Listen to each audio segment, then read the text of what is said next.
sports and TV show streams going live on YouTube, streaming live on YouTube.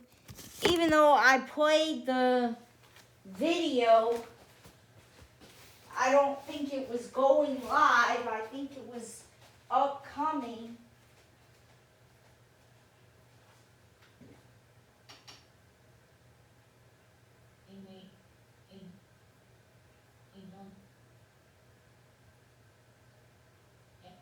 I gotta check to see if we really are going live.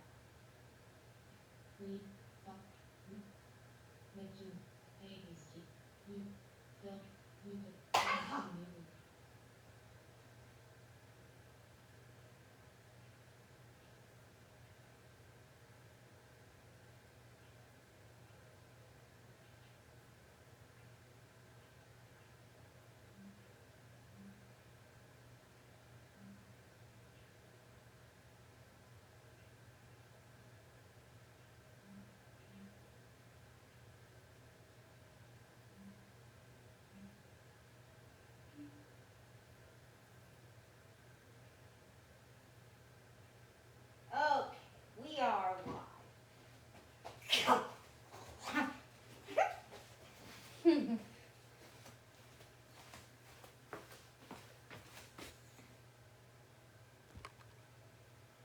It's on back camera. I gotta put it on front camera. Yeah, I switched it.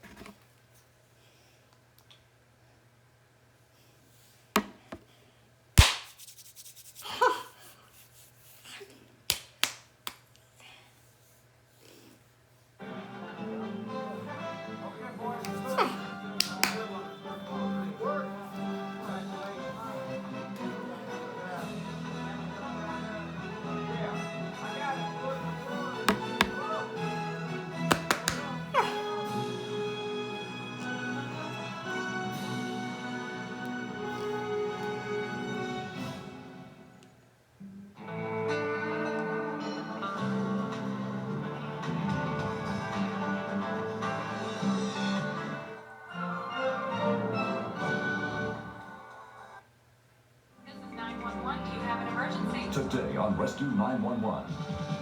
Terror on the highway when a 2.5-year-old girl is missing. Allison, answer me! She's discovered clinging to the back of her father's truck at 70 miles per hour. The child couldn't go on. How could she?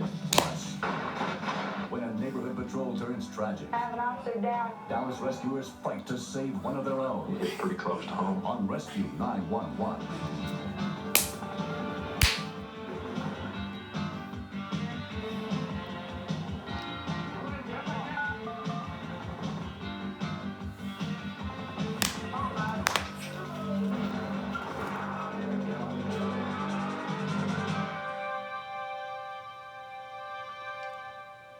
One of the great pleasures of parenthood is watching a child grow and develop. But the innocence and curiosity of children often make them particularly vulnerable. I'm William Shatner. Tonight, true stories of men and women who choose to make a difference on Rescue 911. We begin on the afternoon of March 28, 1993, in Wauconda, Illinois. Michael Horry was going to work that Sunday, leaving his wife Pam and their 2 young children behind at home.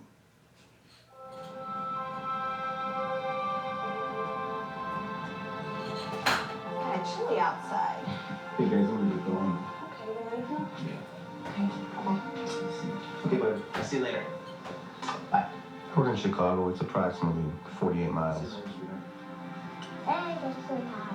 Allison had been saying for the whole week that she wanted to come to work with me. I told her no for the 900th time, and I left to go to Chicago. Hello? Oh, hi, Kevin. It was Yeah, he is. a coworker of Mike's, and I said, you know, he's just about ready to pull out of the driveway. But I'll run out and tell him that you called, and I'll let him know that you're waiting for him. Mike, Kevin called and said you're on your way down. Okay, so I'll see you when you get back. Okay.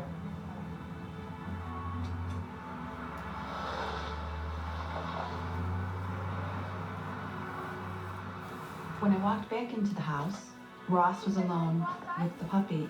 Ross, where's Allison? Where? Allison, are you back here? It was not like Allison not to answer me. Where are you? And I was hoping when I walked out the door, she's going to be there. Allison! And she wasn't. And then it started, the scary feeling. Allison! Answer me! There's a forest preserve next to our home, and then there's a highway not too far. And I know how fast a child her age can be. But my biggest fear was that someone had taken her. Allison! When we continue, I was so frightened. We were going at 50 miles an hour. This cannot go on. The driver did not stop.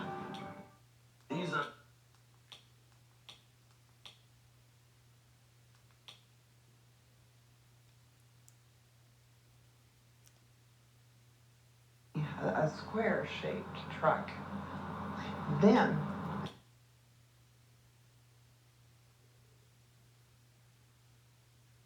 Pay shipping and use plain, unmarked boxes. If we can help you or someone you care for, call for your free product sample pack and $45 in money-saving coupons. Our counselors will help you choose the right product. And unlike stores, we're always in stock. You'll get what you need. Satisfaction guaranteed. HDIS, the better way. For your free sample pack with your free catalog, $45 in money-saving coupons, and free product samples, call 1-800-291-1431. That's 1-800-291-1431. Catch Amen on Funny Side Up every weekday at 6 a.m. Eastern.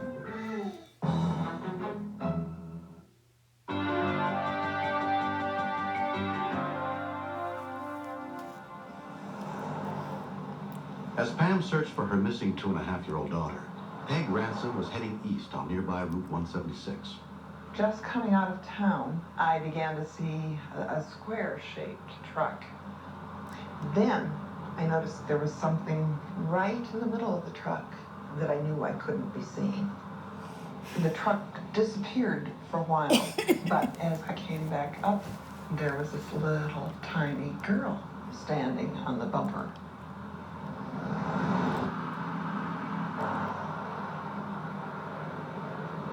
I was so frightened. We were going at 50 miles an hour. This cannot go on. I speeded up and I began doing anything I could to get the attention of this driver. But the driver did not stop. It was a real nice afternoon. I had the windows down, so I could hear nothing except the wind blowing through the cab of the truck. I noticed there was a car behind me, swerving across the double yellow lines. The only thing I thought that possibly the person had been drinking or was trying to pass me. Well, on that road, you can't pass. And there's really nowhere on this road to pull over because the shoulder's too small. So I just sped up to get out of the person's way.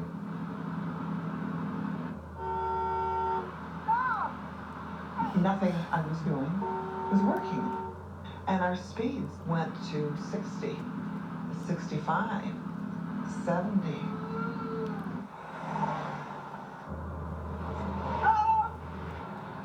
After we had traveled several miles, up ahead, I saw a traffic light. And he rounded the corner.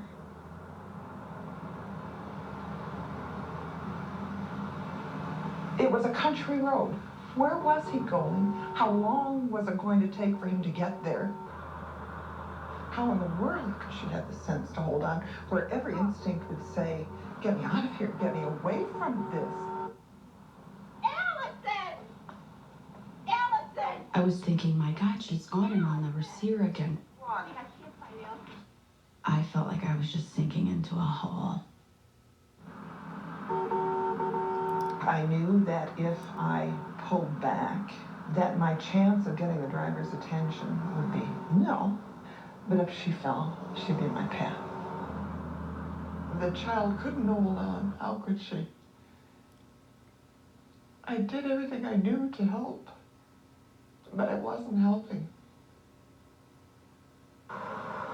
Dick McGill, an off-duty firefighter, was driving in the opposite direction when he spotted Peg waving at the truck in front of her. I couldn't believe it was for real at first. I thought I was saying things.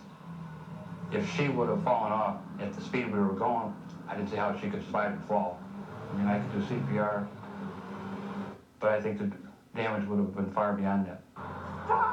I looked in my rearview mirror, and there was a man who was giving me a high sign, and I knew then that I wasn't alone.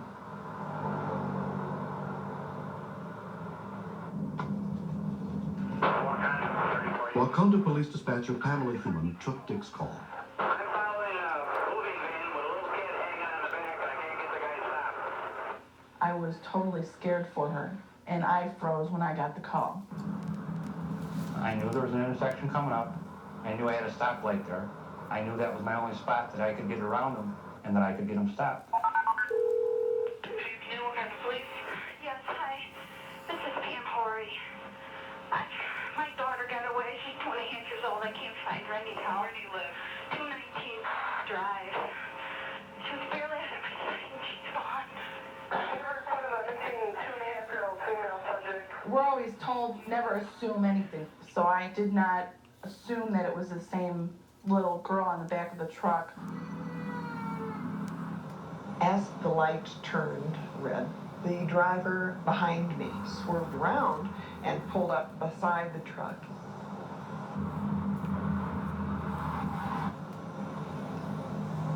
Got a kid on your back bumper. She got a light blue jacket on, blonde shoulder length hair. What kind of a jacket? Light blue and pink. What's her name? Allison. Oh God, please help me. Okay, I got 2 officers around. She was in my house. I walked upstairs to say goodbye to my husband and she's gone. Oh, please help me. Oh God, please. This is terrible. When I saw it was my daughter, everything just like you went underwater. I couldn't hear anything. I thought of all of the what ifs. What if there had been a lot of other road traffic? What if she hadn't held on to whatever it was she was holding on to? I figured there'd be some tears both ways because the little girl was crying. I know if I'd have sat with him, I probably would have cried with him, but I figured everything was fine, so I just left him be. She's wearing a light blue and pink jacket. She's blonde-haired, and she's wearing light blue jeans with flowers on them. That's the guy I stopped. 10-4? I'll advise her. My husband. Cancer. Oh my God, my She got in the back of the truck. She got in the back of the truck. That's what I just thought of when I was... Okay, so they should be home soon, Kim. Well, how did you find that out? One of the firemen was following your husband with the little girl on the back, and he advised me, and I called county, and She was on the back of the truck on the outside of it? yeah. And then it hit me, the shock and reality. I thought, my God, this is a miracle. It is an absolute miracle that a child of her size could hold on. Thank you for giving me on the No phone. problem, Kim. Bye. Bye-bye. The way it turned out at the end was fantastic. No one had gotten hurt, and she was safe and sound. Allison's parents are still recovering from what happened that day.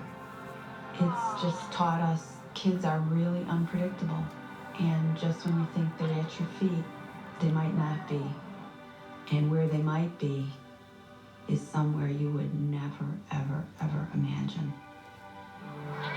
She's very special. Very special. You could call her daddy's little girl, I guess. I'll always be eternally grateful for them, Dick McGill and Peg Ramson. There's no way I could ever repay either one of them back. I'm not going on that truck. Never again.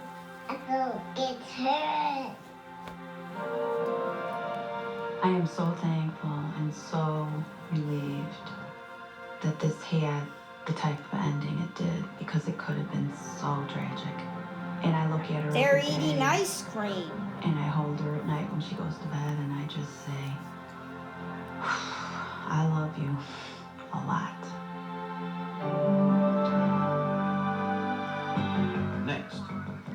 saw the vehicle with the headlights on, the driver door open. And then I saw a hand waving at me, and I hear the words, "Help me."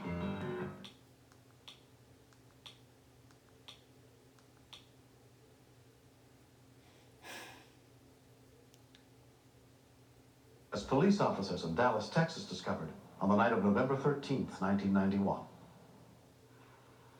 Anyone in color element 213 on the signal 32 at Ellsworth and Sperry. 210 idea. Thank you, 210. Sergeant Tony Crawford and Officer Elena Perez were on routine patrol around 7:30 p.m. when a suspicious persons call was dispatched. Sergeant Crawford, who is a supervisor, doesn't normally answer calls, but he volunteered to answer this one with me. If we see anybody walking in the neighborhood, we stop them and ask them, "Have you seen somebody that stands out? Did you see that doesn't belong in the neighborhood?"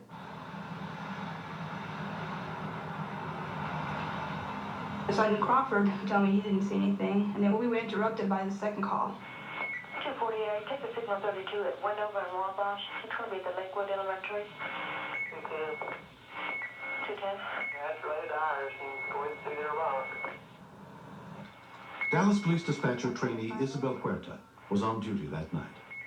I was going to send 2 other officers, and Sergeant Crawford said, "No, that's related to our call. We'll go ahead and take it." Why don't you go down and see if you can talk to them? He asked me to go talk to the complainant, and he was going to drive around and look for the suspects.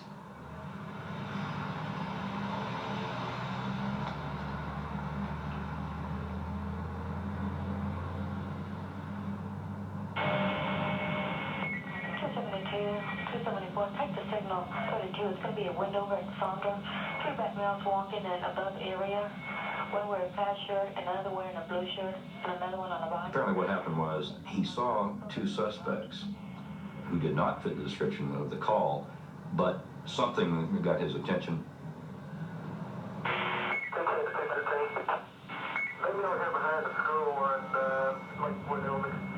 He said, meet me behind Lakewood Elementary School. And I responded, 10-4.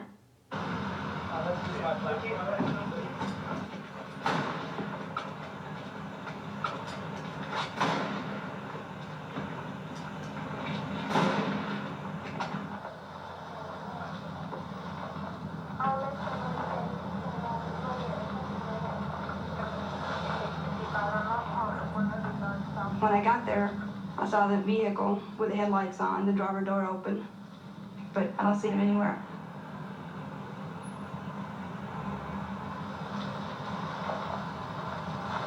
And then I saw a hand waving at me, and I hear the words, "Help me." Sergeant Crawford was covered in blood. 213, I have an officer down at Wendover and Wabash. Start me an ambulance. Didn't hear an acknowledgement or anything, but a few seconds later, another officer got on the radio. 12. 212, go ahead. Yes, you hear they have an officer down at Wendover, an officer's been shot. And I realized that I had my radio on B channel where only the officers can hear what's being said and not the dispatcher.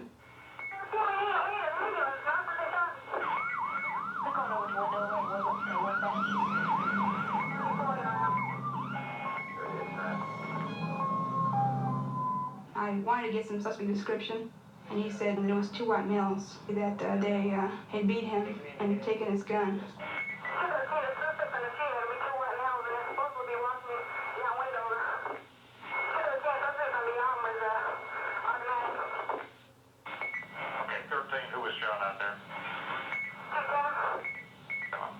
When she told us 210, then we automatically knew that it was Tony Crawford that had gotten shot. I felt bad because he's the one that hired me. And he said, "Well, you make sure you take care of us out there now. Don't lose any of us out there in the field." Shot me in the back. And he told me that he couldn't feel his legs. He was convinced he was going to die. And I thought he was too. He told me to call his wife. He told me to tell her that he loved her. Within minutes of the shooting, Dallas fire and rescue units arrived at the scene, including paramedic Kelly Landon. We knew we had a policeman shot.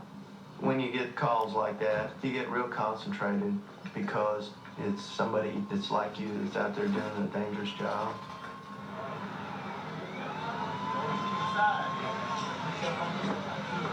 He was having diminished feeling from mid-thigh down, and I asked him to move his feet or toes for us, but he could not move his feet.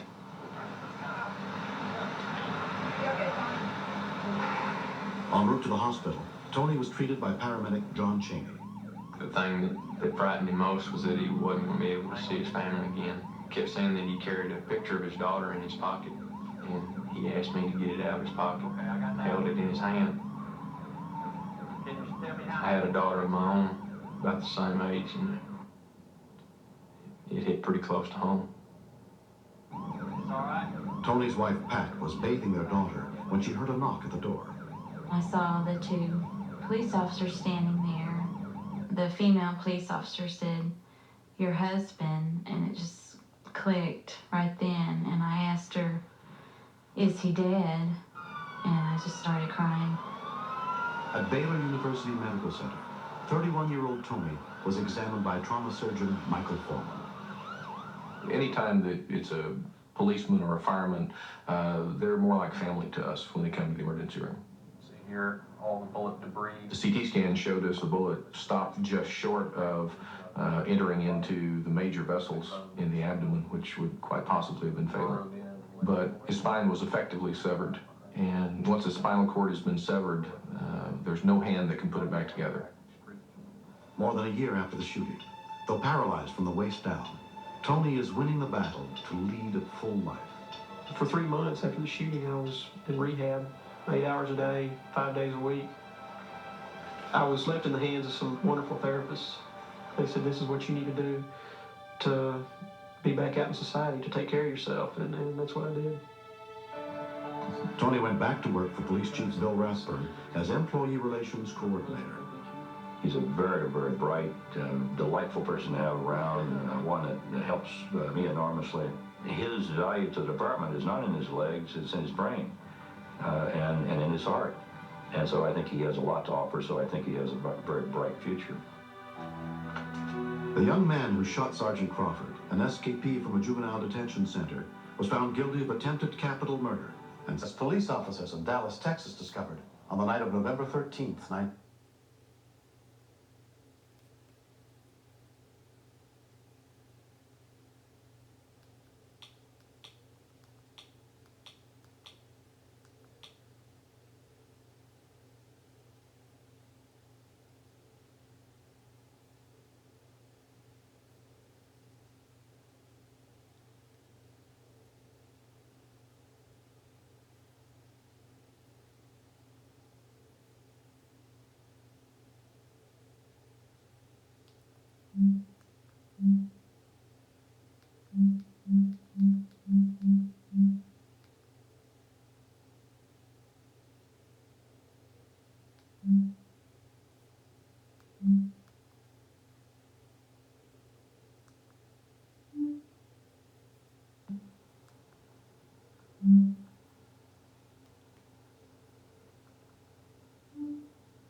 In 1992, Tony was chosen by the Texas Rangers to throw out the first ball on opening day.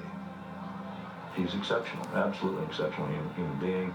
People know him, they know that he's forgiving, they know that he's determined, and that has really touched people.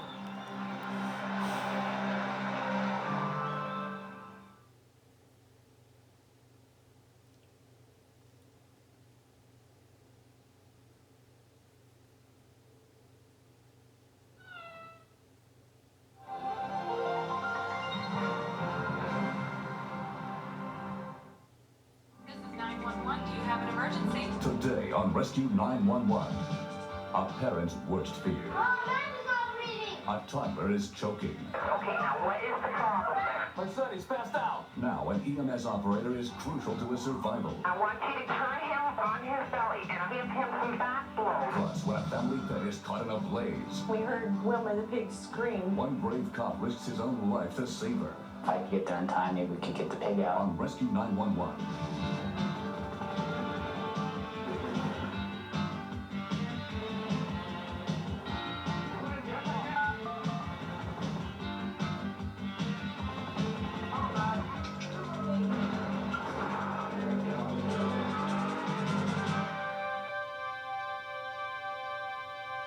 For many people, New Year's is a time to reflect on the past and look toward the future. As the parents of 6 children, Ted and Audrey Sycamore of Ontario, Canada, thought they had a lot of happiness ahead of them. Never expected to ring in 1993 with despair.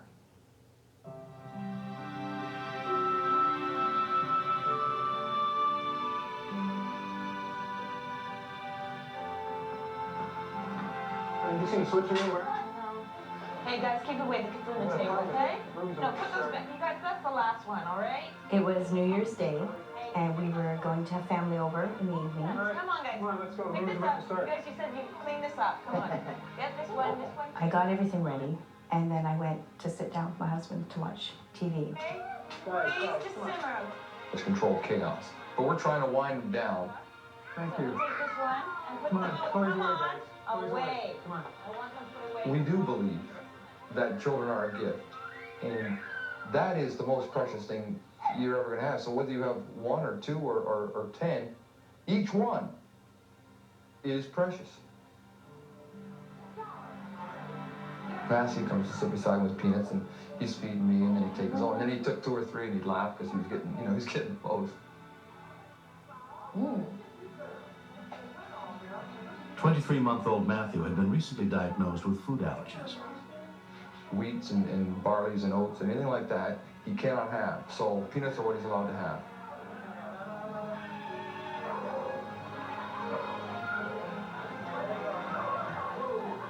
Matthew and Doug were playing around. They went running around the table and ran out of the room.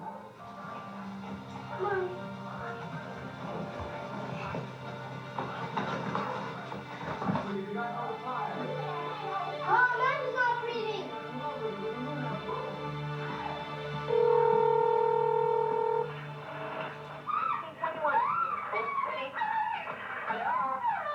Hello? Yes. You got the ambulance here? Yes, I'm at Holly 8. Yeah? Right, I turn off.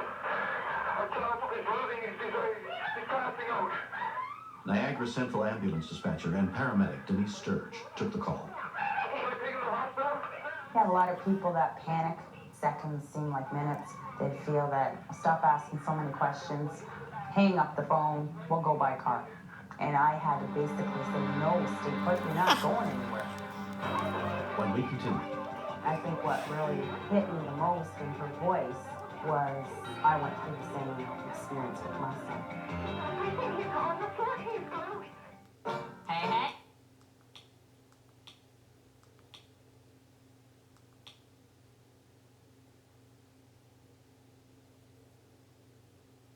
What is the problem?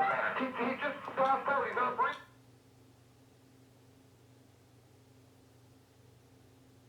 My time is up. And did I also tell you that I got coverage for my funeral so you and your brother would not have to worry about expenses? I didn't know you were saving money for your final expenses. I haven't. I called the Open Care Senior Plan, and with one phone call, I was eligible for $30,000 for my funeral and final expenses. The Open Care Senior Plan will pay up to $30,000 for funeral and other final expenses.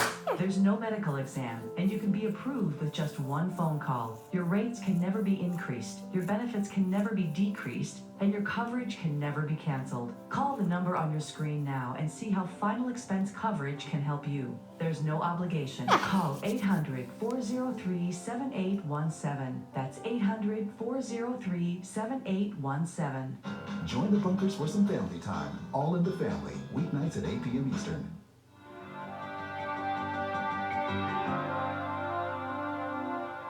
What is the problem? He just passed out, he's not breathing. Wait. Who? My son. How is he? Was he choking? Yeah, I don't know. You don't know? No. Do you know how to do mouth to mouth? Yes, I do. I don't know. I'll try. Okay. Send somebody down here, please. I will. I got an ambulance on the way right now. An ambulance on the way. Okay, now listen to me. I'm going to get... I couldn't hear the lady on the phone because it was too much noise in the kitchen. I said, either you take the phone and let me try to do whatever it is that she's telling you to do. Listen to me, honey. Listen to me. Settle down. I'm going to give you some instructions. Settle down. Okay. Settle down. Okay. What happened? He was eating. I think he's choking. I don't know. My son also said he's not breathing. He's on the floor. He's blue. He acts like he's dying, but he just let rip. And he's telling me. Okay. Telling me. And he's not breathing at all. He's white and blue. What's your name? What's your name? My name is Audrey. Audrey, listen to me. Okay, I'm sorry. Open his mouth. Open his mouth. His airway. Check his airway. What was he eating? I think peanuts, or just really tiny peanuts. Okay. Listen to me. Is he gasping? Yeah. Okay. The air's coming out. Okay. What I want you to do is turn him on his belly, and I want you to give him some back blows in between his shoulder blades. Okay. Put him on his belly and hit him on his back. I want you to hold him if you can. Hold him if you can. I think what really hit me the most in her voice was I went through the same experience with my son. So I know exactly where this mom's coming from. Back things between the shoulders. Okay, anything? Anything?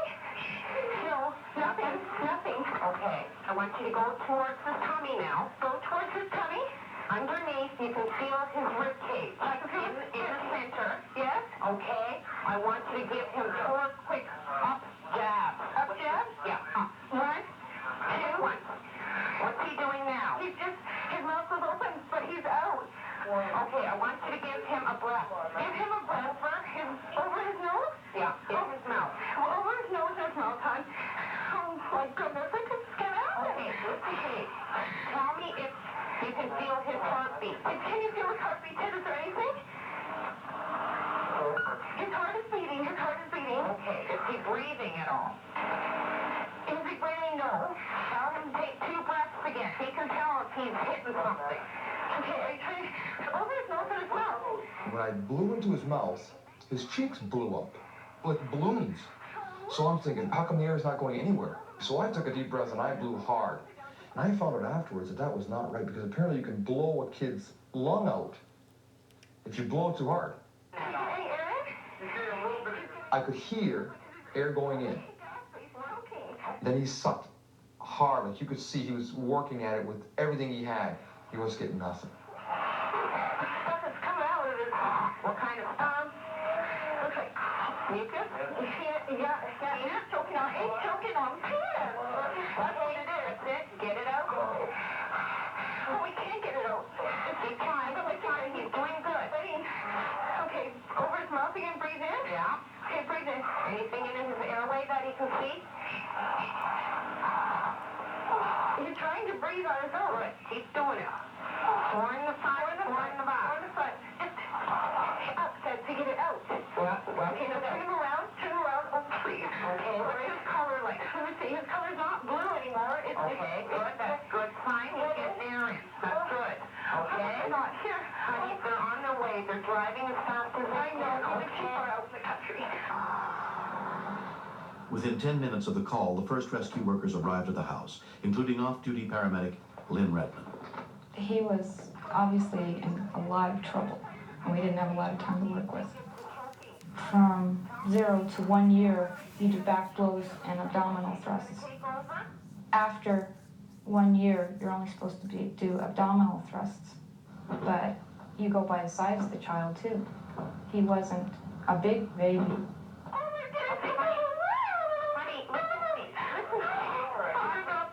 He made these terrible gasping noises, and I thought that was his last breath of air, and I figured, that's it, he's gone.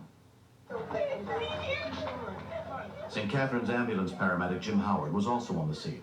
Mom was extremely distraught, and it was just really hard she almost had given up. It was really hard to convince her that she can't give up. We were doing everything we could, and we just couldn't know yet.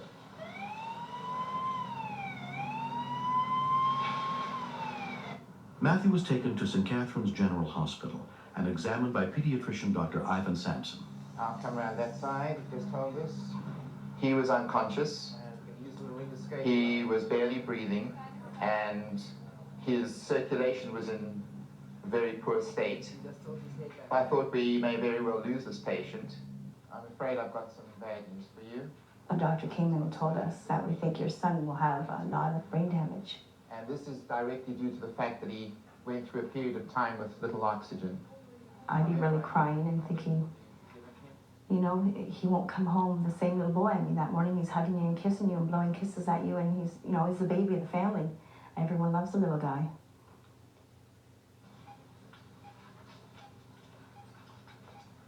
He went back to the room every 10 minutes, and, you know, I'd hold his hand and try to get him to look at me to respond, because he didn't know who I was. It was weird because he looked right through me. He did not see me. I don't even know if he could see, you know? And that really hit hard. Then, just before I went to bed, I shook a rattle, and he actually turned his head. He looked and his expression changed, and then it went. We lost it. It was just a moment. All that night, Matthew's parents stayed at the hospital. Early the next morning, they were called to their son's room by one of the nurses.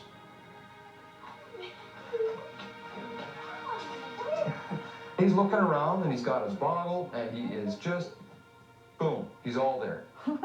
He just was sitting up and saying, you know, hi, and as if nothing had happened.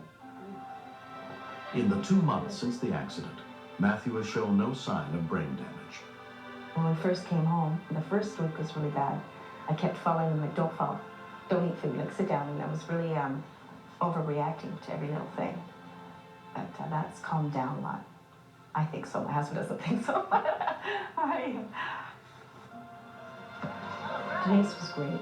She always called my name, Audrey, listened to me, and she stuck with us the whole time. It was just a very calming voice. All our thanks and praise goes to the Lord first. But I mean, Denise really was strong for us. Go, okay. Go give to Daddy. They're the heroes because they saved their child. I was just there to give them the support and tell them that they could do it. Right after it happened, we took a course in CPR. He caught a bee in his hand. I definitely want to be prepared if anything else happens. Right in his hand.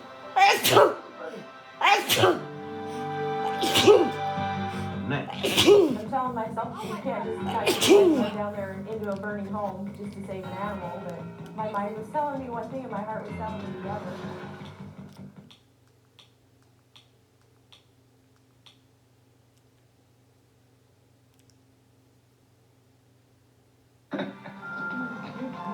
My family and most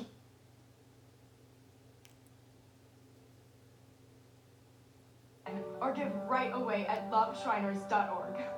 Your gift makes a difference. Thank you for giving.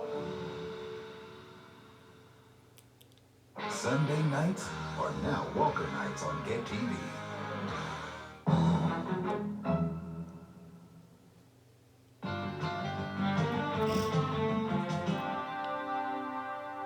Jean Cherry of the Dalles, Oregon, is something most people are not. She's a pig lover. From the moment Jean met Wilma, the pot-bellied pig, the porcine pet stole Jean's heart. But for Jean's husband, Jack, the idea of having a pig around the house took some getting used to. The first time it bit me, I whacked it on the head, and it ran off squealing and whining, and I was like, I'm gonna really play this up. Limped around with one leg up, comes crying to Jean, and I'm going, you big tattletale, you know. My family and most of my friends think I'm very strange because I'm so devoted to this pig. But I just love her. And with my daughter going off to college, I had to have something to mother, you know? It was just like an empty nest type thing. Lisa Renard and her husband live directly across the street from the Cherries. Morning, Jean! Hi, Lisa! How are you? I didn't know my neighbor Jean all that well, but I could tell that they were really close, that pig really meant something to her. Look at that silly pig. The first time I saw Wilma, she's like the size of a baseball's legs. Around 7:30 on the morning of October 14th, 1993, Jack Cherry had already left for work, and Jean was on her way out the door. Oh, it's a good girl. Before I left, I went in and I blocked her off into the kitchen, and there was a big window there so she could look out.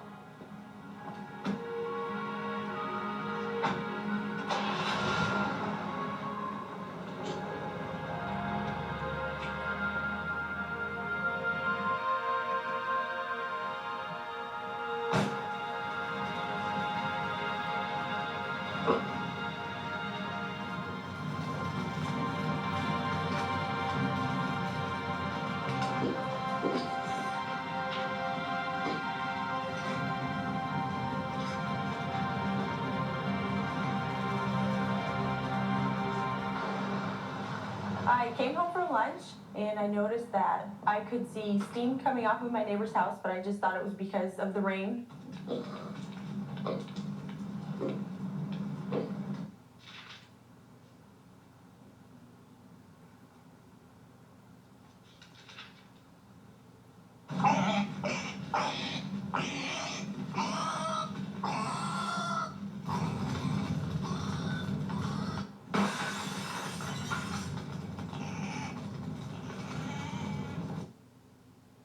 When I looked out my dining room window, I saw the flames shooting up through the trees. One emergency. My neighbor's house is on fire. It's coming up out of the roof right now. Okay, flames or just smoke? It's flames. I can see them. Okay, all right. The other dispatcher's going to get the ambulance or the fire crews going. What's your name? I'm Lisa Renard, Jeff Renard's wife. All right, Lisa. Okay, calm down a minute. Do you think there's anyone in the They're house? not home. They're both at work, but they do have a potbelly pig in the house. They're not home. No. There's a pot-bellied pig inside. Yeah. Nyla Hill had been a communications operator for 2 years.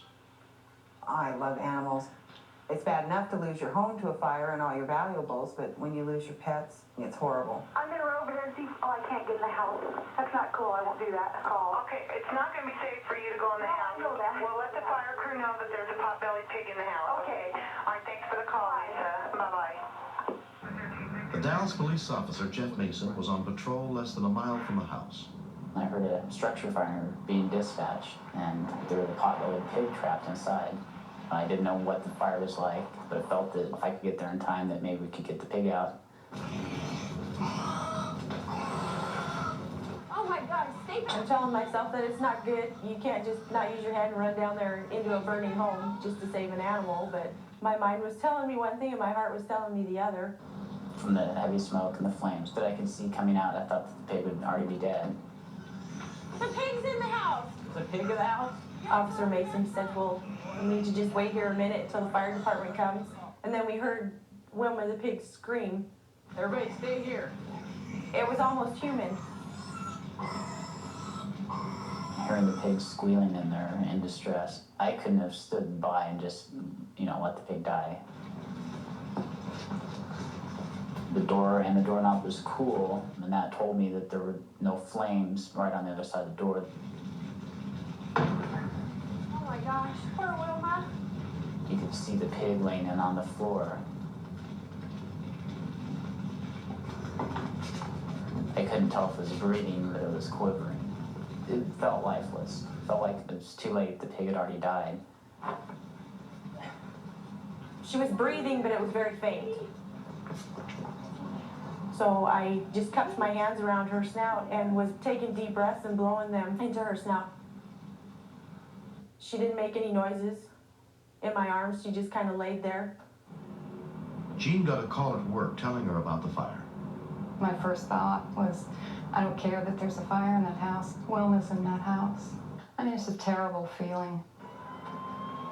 Units with the Dallas Fire Department began arriving within 8 minutes of the call. Did we get some oxygen for this pig? Yeah, it's right there in the first compartment. I went into the ambulance, got the oxygen tank, and put it on the pig. And after about 3 minutes, the pig was starting to come around.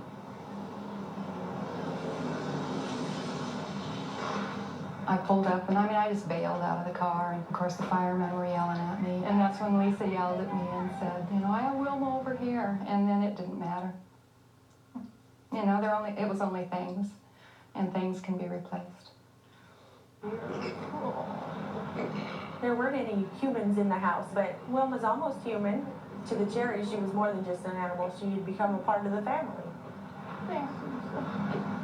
I walked around with her for a while and talked to her, and I could see that she was starting to come out of it a little bit. I just love her. You know, she's my buddy. Or give right away at loveshriners.org.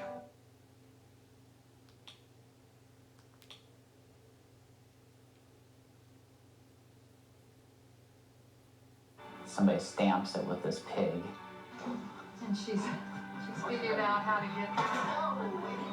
He risked his life for us. He did a real nice thing, and I sent him a card that had little pigs on the front, and it said, "I'm so glad you're part of my family," and signed it Wilma. And I'm sure he got razzed for that, but I just wanted him to know that we really appreciated what he did.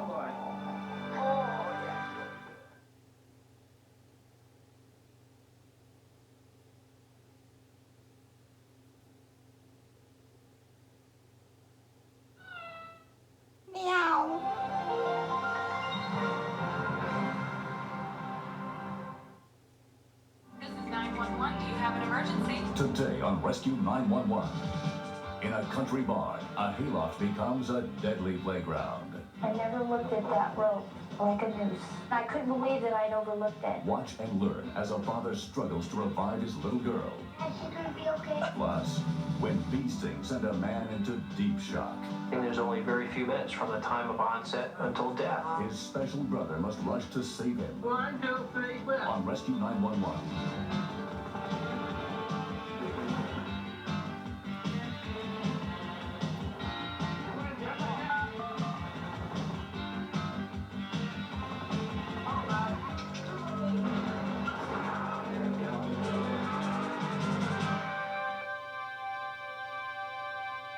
We often become so comfortable with our surroundings that we may overlook the dangers there, as Vivian and Dave Swanson discovered on the evening of March 1st, 1993, at the family ranch in Athol, Idaho. School today. The kids and I all went out to the barn. We were going to feed the animals. The kids asked if they could swing on the swing. It's up in a loft. And so I said, sure, no problem.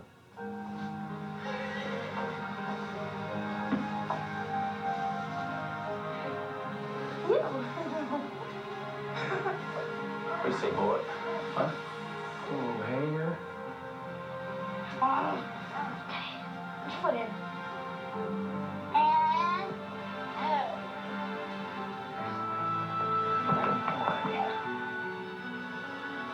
Hey, kids. We're gonna go get some wood. Be back in a minute. We've always lived out in the country, and we've always had ropes hanging in trees and everything else. You know, kids love to swing. 10-year-old Atea and her 5-year-old brother Mark stayed behind in the barn. my foot in this loop. I adjust it.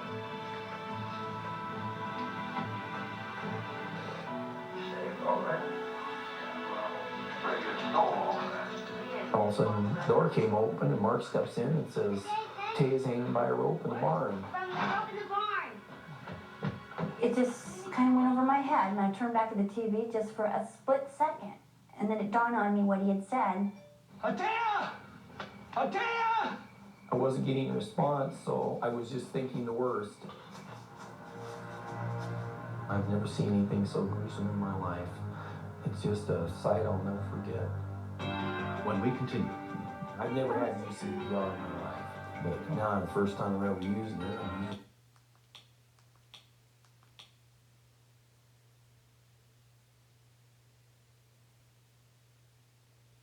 I like car shields because they were reliable.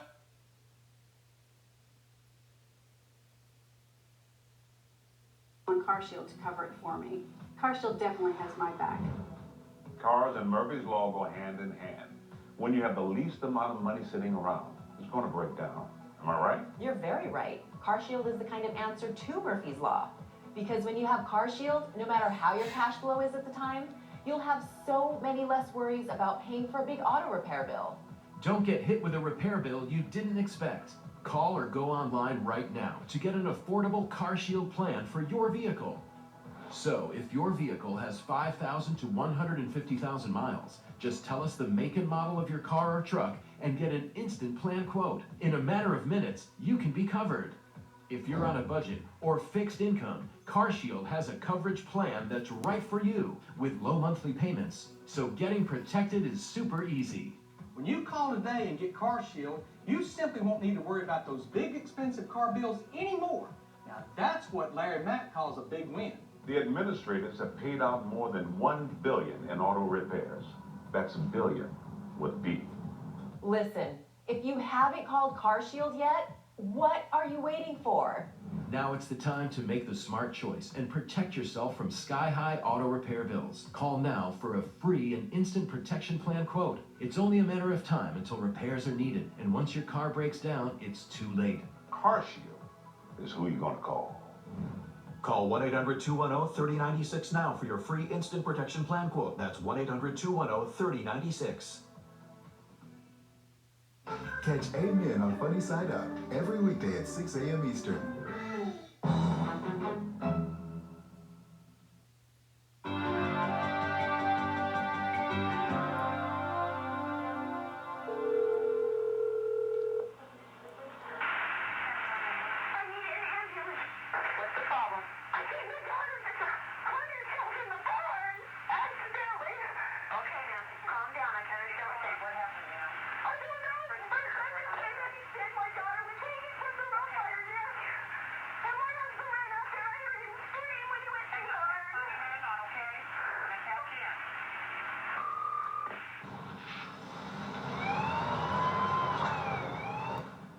As soon as I got her loose, I checked the pulse because I didn't know if she was alive or dead. And I had a pulse, but she wasn't breathing. So I cleared her throat and I started to administer rescue breathing. Come on, come on, come on, come on. I've never had to use CPR in my life. But now, the first time I'm ever using it, I'm using it on my own daughter. Come on. I was scared because she wasn't going to be around anymore. I looked up in the loft and I said, Dave, how is she? And he said to me, she's almost dead.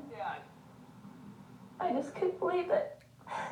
God would take such a little life like that away. You know, because I know she's going to grow up to be a wonderful person. Apparently, when she had hung herself, it had caused her to vomit. And so she was all blocked up. And I had to clear her throat, I bet you, half a dozen times. Come on. She was just laughing and playing around the house that night. And just a couple minutes later, she's half dead. You can do it. You can do it. I mean, she's just so full of life and stuff. I couldn't imagine going through life without her. Is she going to be okay? She's going to be okay, Marky.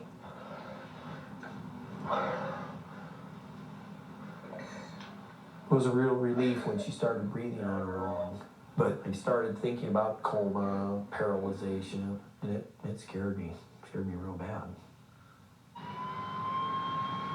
Within 5 minutes of the call, the Bayview Athol Quick Response Unit arrived, including EMT Shane Baldwin. When we arrived, we were met by the mother, who was extremely hysterical at the time.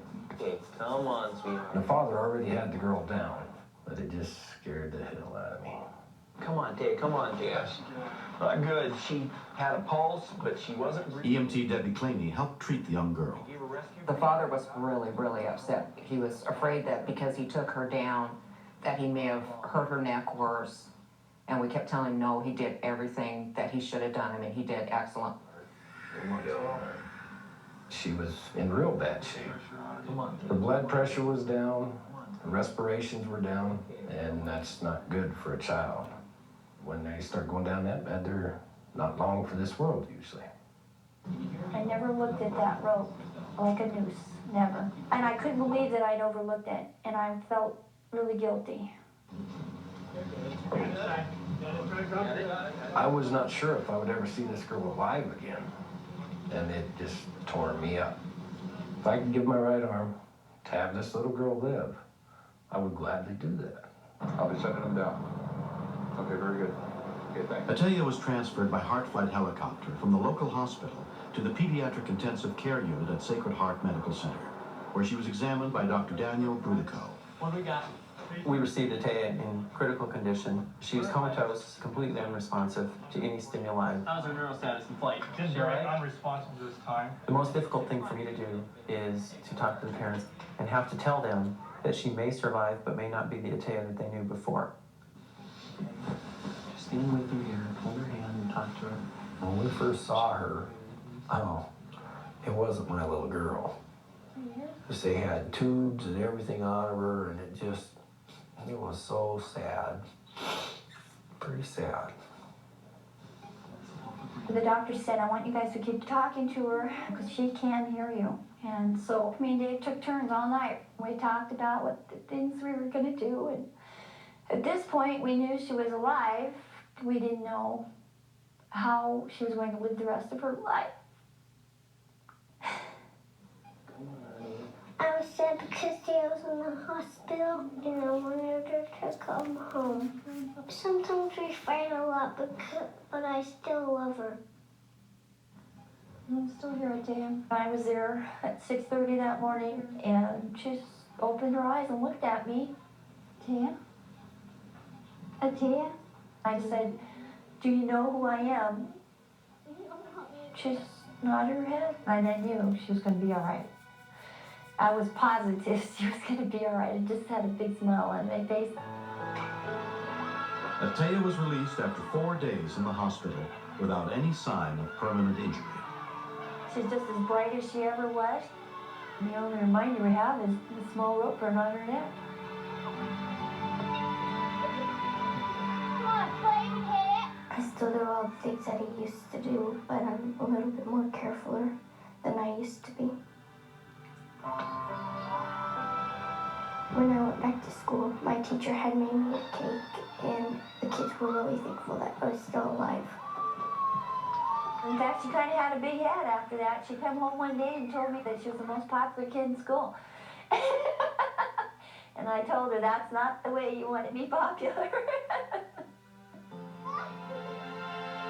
We don't have the rope there anymore. We cut it down, but we made a new swing that you could probably never get her on. Hey, my turn! I was just so thankful that Mark reacted the way he did. For him to run all the way from the barn to the house and told somebody, that's what saved her life. I'm so proud of that little boy. I'm glad my sister's okay because she's my friend. Here, Prince. I feel really thankful for my dad and my little brother because my dad and my brother saved my life. We'd like to go pro out there. Right now, if somebody don't know CPR, I'd say they're crazy because it saved my daughter's life. Pat him there, there you go. If I have one thing to say to the rescue team, I would just say thank you. I owe you a great debt that I will never be able to repay. I love riding horses, doing things with animals. I want to be a veterinarian. I have a lot to look forward to when I grow up. Next.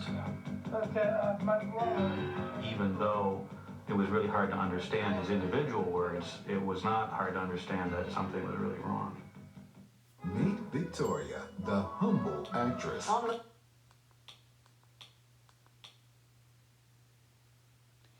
The Special Olympian hero on Rescue 911, I believe the boy had Down syndrome, because I could tell by looking at his face. On August 7th, 1993, off-duty police officer Gene Heine was planning to do some cleanup work at the house he had just finished in Iverton, Connecticut. Gene stopped by his parents' house first to pick up his younger brother Eric so he could help. Hi, Gene. How you doing? Gene was going to be moving some boxes from his apartment up to his new home. How are you? You look tired, big guy. Eric doesn't get to spend as much time as he would like with Gene. You ready? Ready. Make sure he finds you lunch, too. You do. One thing about Eric and other Down syndrome children, they only see the good side of people. They never see anything bad about anyone. See you later, fellas. He's more or less taken it on his own to be competitive and want to learn, you know, whether it's the Special Olympics or his volunteer work with the fire department or on the job. So he's a special guy, that's it. He's just special. Where we're gonna go next?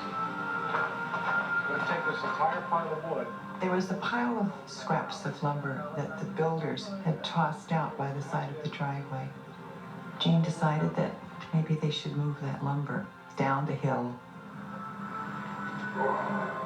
I love to throw the wood down. Swing all the way down. Bing! There's a rocks down below. Stay back, Jake. Almost got one.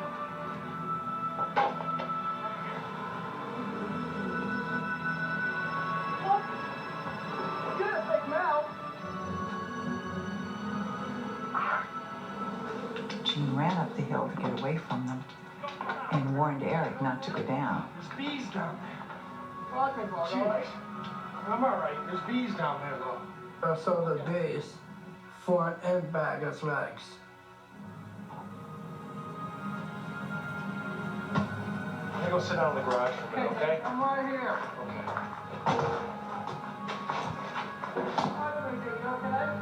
I'm okay. It's just hot.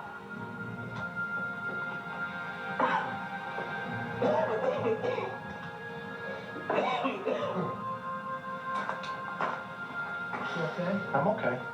This red apple is sweat. Eric asked him if didn't he think he should go to the clinic. Jean says, no, I'll be all right. Yeah, I'm gonna lay down in the truck for a minute, all right? Okay.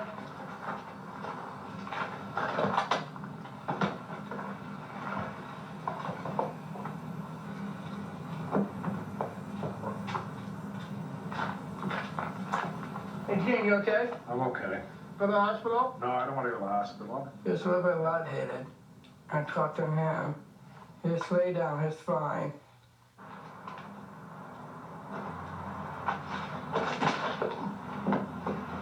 You okay, Gene? Yep. Just get me back in the truck. Okay, clinic your arm. Go to the clinic, Gene? This is, Jim, you feel okay? Give me your arm. I'm not gonna lay down again.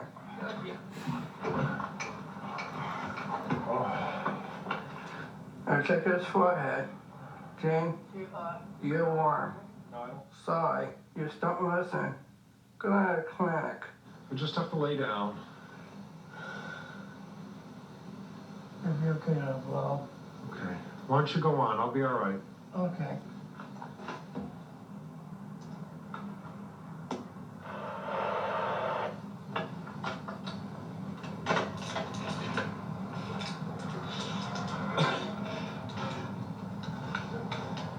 $33 to headquarters?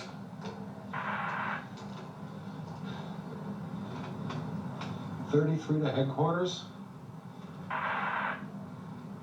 33 to headquarters? No one responded at all. Eric? Go down to the bottom of the hill to the house and call for help. Okay. I think knowing Eric that it really began to hit him, the seriousness of it.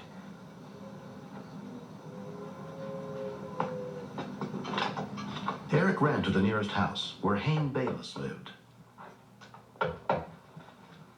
I opened the door, and there's this guy there, and he was trying to tell me something was wrong. My brother to the hill. You'll stand by the base.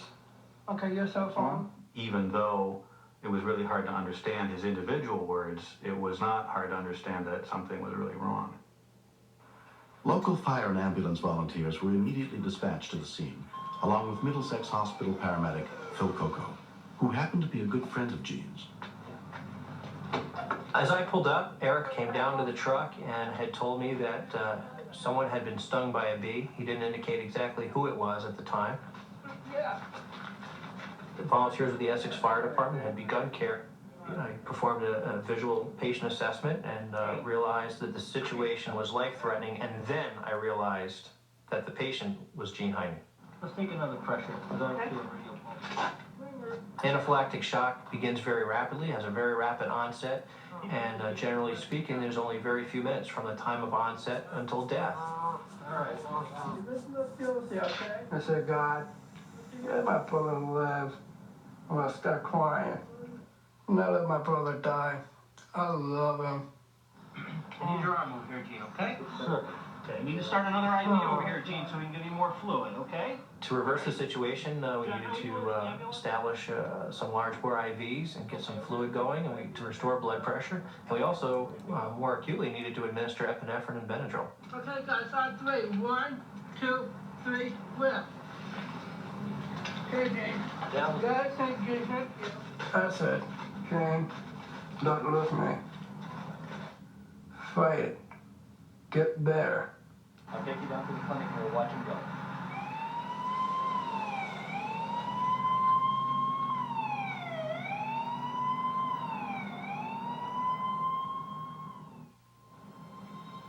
"36-year-old Gene was treated for his allergic reaction to bee stings and released the same day. All right, take that. I remember Eric standing behind me, and I heard him say, "Is everybody ready? 1, 2, 3." So I remember just feeling this well of pride that he was standing at my head, that he was giving the commands, and that he wasn't going to leave me. And as we're being carried to the ambulance, I heard him say, "Don't worry, I'm not going to leave you. I love you." Gene's my friend and a police officer, and I know he knows what anaphylactic shock is. People go through denial, and in this case, denial almost cost him his life. When Eric was first born, I'll never forget it. It was December 8th, and the doctor called me up the next day and he said, "There's something I have to tell you. Your son is a mongoloid." I couldn't even say the word. That was 27 years ago. Today, I'm proud to be able to say I have a Down syndrome son. I think regardless of anyone's age or handicap, that they should be trained what to do in an emergency, because when an emergency strikes, you would be surprised.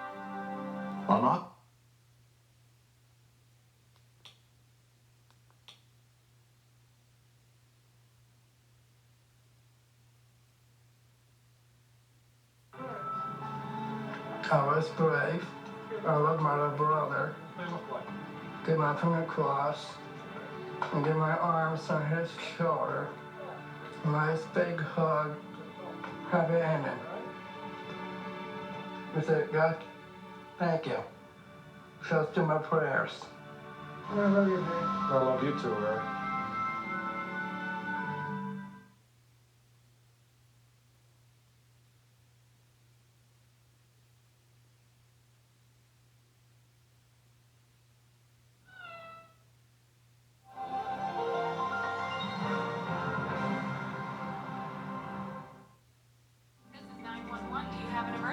Today on Rescue 911, unseen dangers. Megan, talk to Mommy. Rescuers answer a mother's distress call.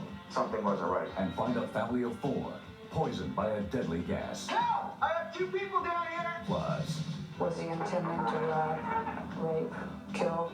We didn't know. watch while police race to stop a break-in in progress. I heard a scuffle going on. We wanted to be there to stop it, to help. On Rescue 911.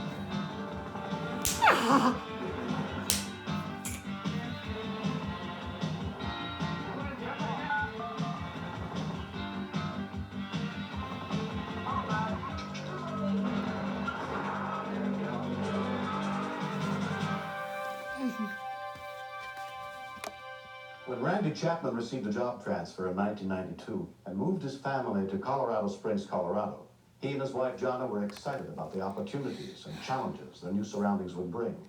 But they weren't prepared for what happened on the evening of November 4th, just 6 days after moving into their new home.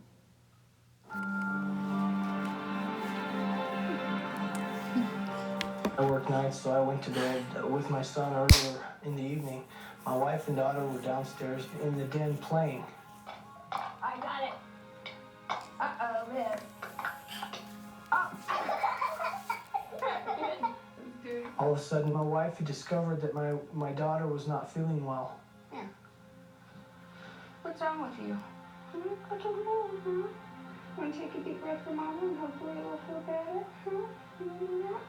Okay, there you go. Megan? Megan?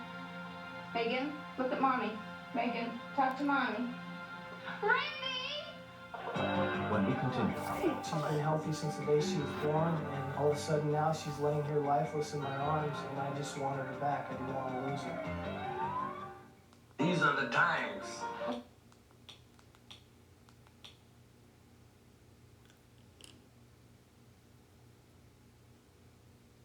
Fits me perfectly. Wild horses wouldn't drag me.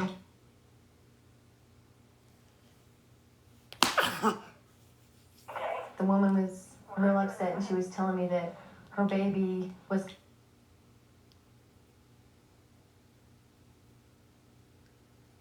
But only if you go right now to drinkhint.com. Order today and we'll ship it direct to your door for free. We'll also include a free gift, a limited edition Hint drawstring backpack. Hint, no sugar, no sweeteners, no calories. It's water with a touch of true fruit flavor. Go to drinkhint.com and order today. Join the Bunkers for some family time. All in the Family, weeknights at 8 p.m. Eastern. Fire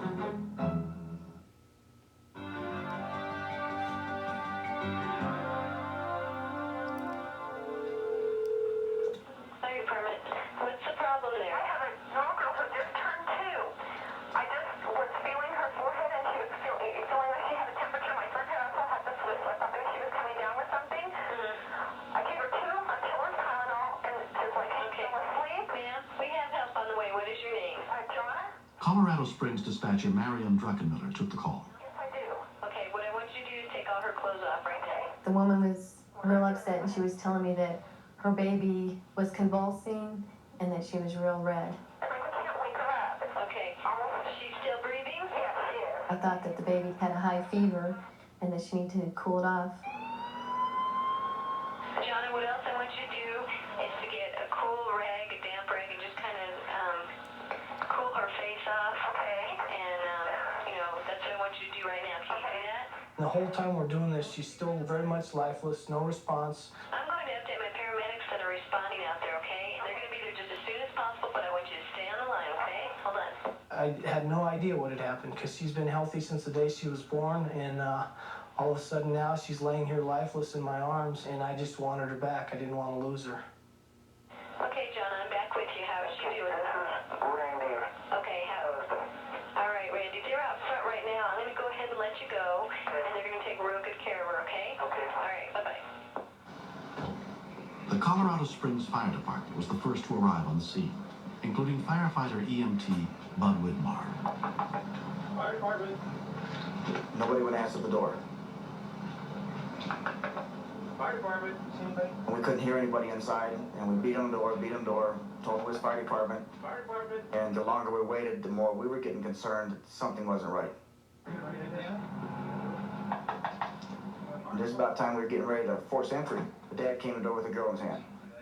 Hi, what's going on? But he wasn't acting right, which was strange. He was just like in a stupor.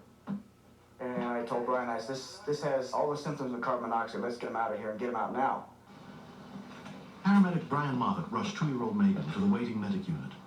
Carbon monoxide is odorless, tasteless. It's not something that you can detect. It's a very dangerous atmosphere. Really, your only treatment is to put the patient on high-flow oxygen and then take him to the hospital. John, get the windows. Get the windows. This was a very dangerous situation because of carbon monoxide. Kills within minutes. John! Oh my God. Somebody help! Come on, we got. What do we got here? I told him to get out of the house 3 or 4 times, but he didn't want to do that. And then my concern went to the 7-year-old boy.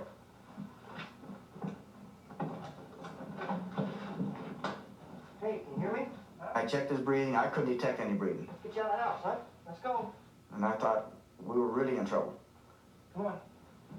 When I picked him up, he started breathing on his own. Just grabbed him as fast as I could and ran him out. What's going on? Firefighter EMT Dan Romero went to help Randy with his wife. John. She was totally incoherent. Her pulse was rapid. Get her out of here. Let me get her out. She was very, very close to death. Ready? Go.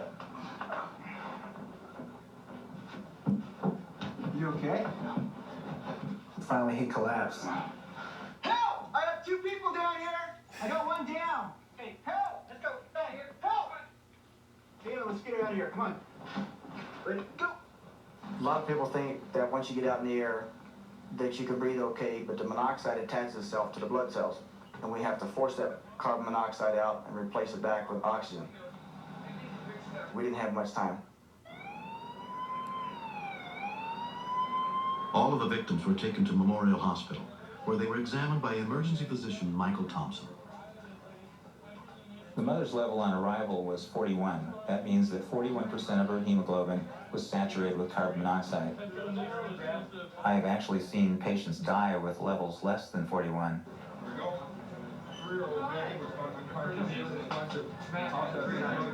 The father and son were essentially asymptomatic on arrival, even though they had significantly high carbon monoxide levels. The doctors explained to me that my wife had the most carbon monoxide in her system, and so then my fears had switched from my daughter to my wife, and I was very much afraid for her life. Due to the severity of poisoning of the mother and little Megan, we sent them to the hyperbaric oxygen chamber. This is a chamber in which we can pressurize 100% oxygen to several atmospheres of pressure and force carbon monoxide off the hemoglobin. Pressurized and pure oxygen will cause a little pressure on their ears, but they don't have to clear their ears. You can talk with them. My wife was laying there, eyes open. She touched the glass, and at that point I felt like she looks bad, but she's going to be fine. While inside the hyperbaric chamber, they were treated by Dr. Nathan Brightwell. People should be aware that carbon monoxide poisoning in its early stages can be very similar to flu-like illnesses. The Chapmans are very lucky in that Mrs. Chapman recognized there was something wrong with her daughter Megan and called the paramedics. The mother and daughter were literally minutes away from death at the time they were rescued by the paramedics. And the father and son would have followed soon thereafter. Jonna Chapman and her daughter Megan were released from the hospital the next day without any lasting side effects.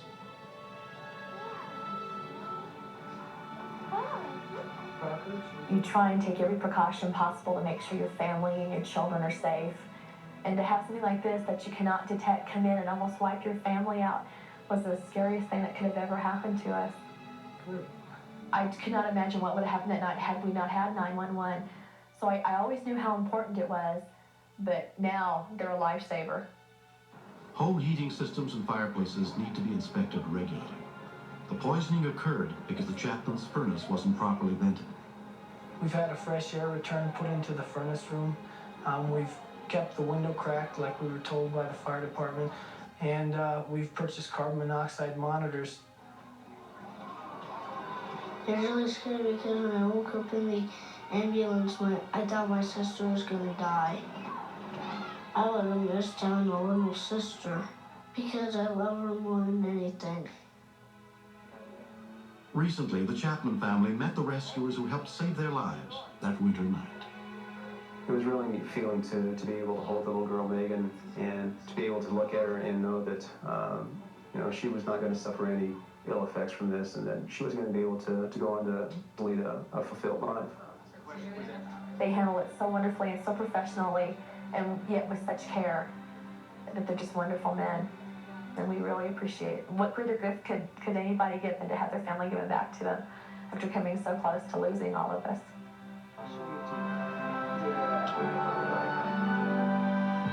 Next. I heard the scuffle going on and I really couldn't figure out what it was. There was nothing that I could do for her. She was pretty much on her own until the police got there.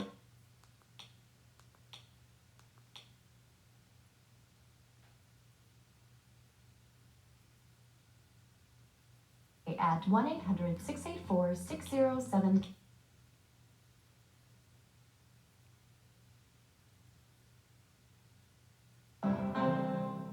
Sunday nights are now Walker nights on Get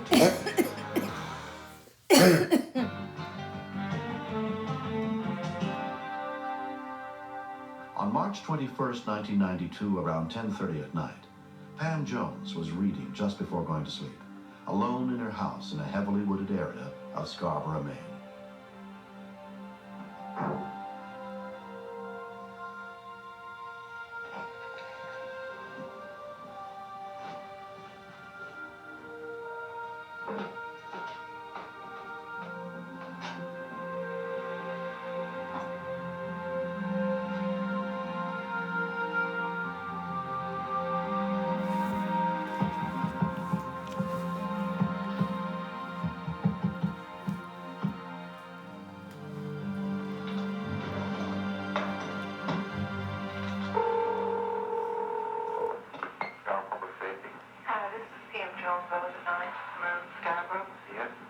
Public safety dispatcher Tim O'Brien took the call.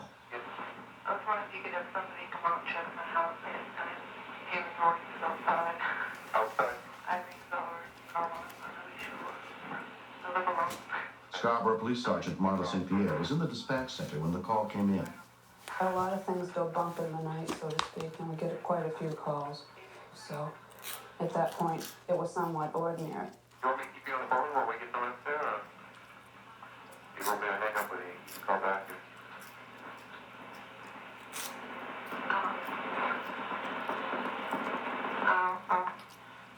I'll hang on if that's all right. Okay, hold on just a minute. I gotta put you home.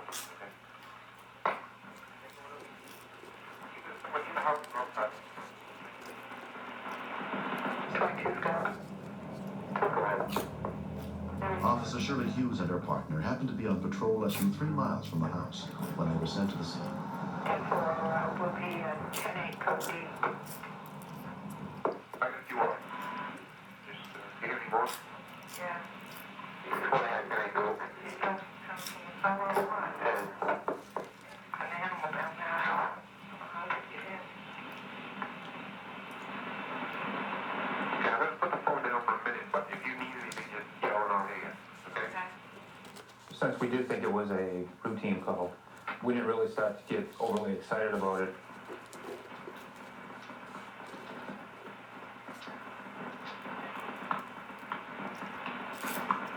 Hello? Yeah. Just rang my doorbell. Would that be you? I don't think so. Yeah, someone just rang the front doorbell. Probably not. What? The dispatcher kept her on the line. It was coming over the radio.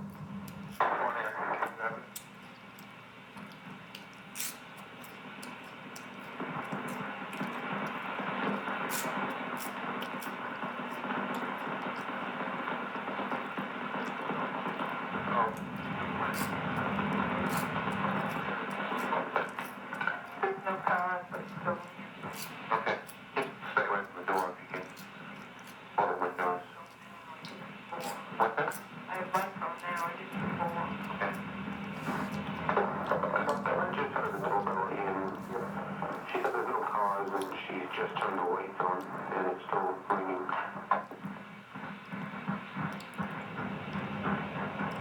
What do you copy? You break it in. What's that? They're in the house. Somebody has just been in the house.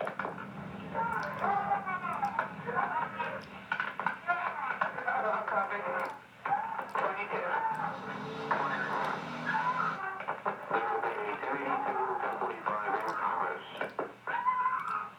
I heard the scuffle going on and I really couldn't figure out what it was. There was nothing that I could personally do for her. She was pretty much on her own until the police got there. You wanted to be there to stop it, to help, and you couldn't get there fast enough. Was he intending to rob, rape, kill? We didn't know.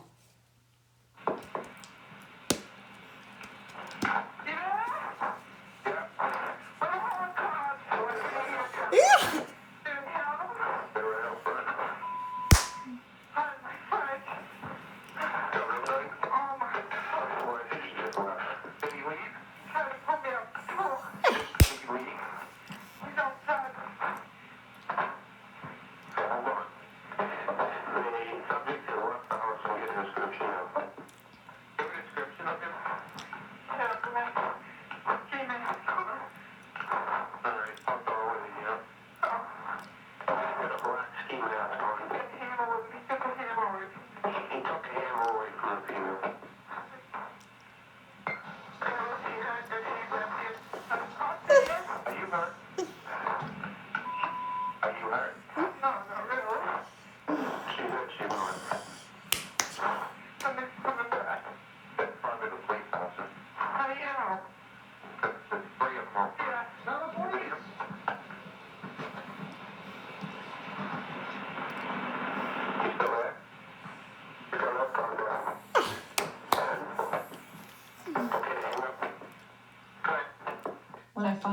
say, Scarborough, please. I was so happy to hear them say that. The officer said that I could leave. I just wanted to get out of there. I mean, it was a bad nightmare. I wanted to get it over with. I figured, get away from it. Do you have any questions or anything else you need us to call? She was still shaken and was not going to be comfortable staying at the house. So we had talked about, where do you go from here? And she decided she was going to go to her parents. Okay, thank you. Night. We were concerned that he had gotten away from us. So we decided to expand the perimeter in the hopes that maybe we would catch him on the outskirts of it. Nobody wants to see somebody feel so unsafe that they have to leave their own home. And that's what she was doing. She no longer felt safe in her own home.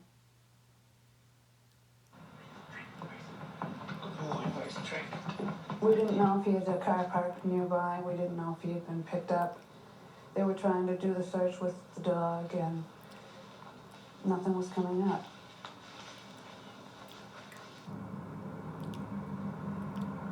As I went up the road, I saw something on the side of the road, and I put my highlights on, and I saw that it was him. Oh my God. Johnny and Steve, I want you to head. Robert Moore was one of the officers searching for Pam's attacker. All of a sudden, the victim returned to the scene and frantically told us that she just saw him walking down the street. Up the road. He's hitchhiking. Hurry. Let's go. Let's go.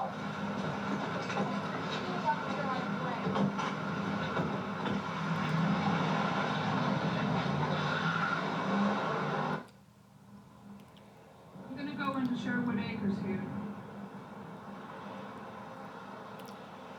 We checked the section road, didn't see him, turned around and came back. There he is, brother. Go get him. Police! Police! Get on the ground! Get on the ground! I was just frantic to get him. He looked very surprised to see me running upon him. You got me.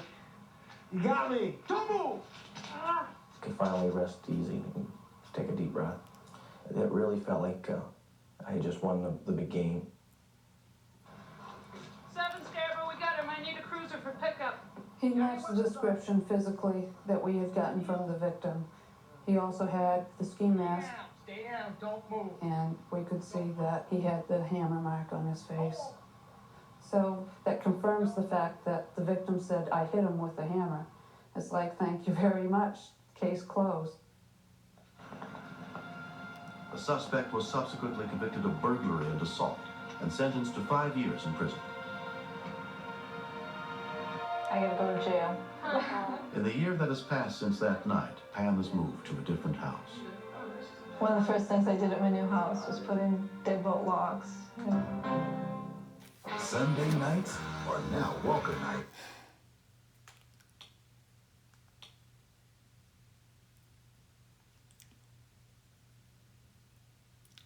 Where someone is hesitant to call and they figure you've got things that are more important. I would much rather have someone call and have it turn out to be snow off the trees or an animal in the bushes than to have a situation where somebody does get hurt. Did you get your hammer back? Yes. Yeah.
I just had to find my Amazon Fire Stick remote.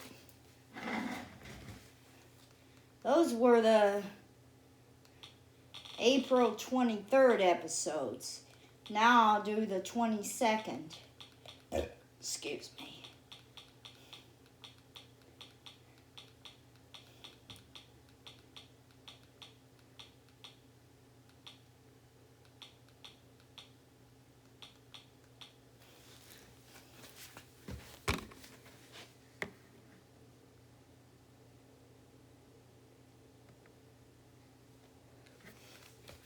Just trying to see.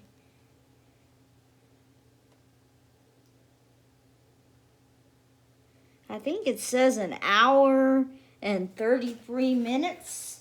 It's been going on.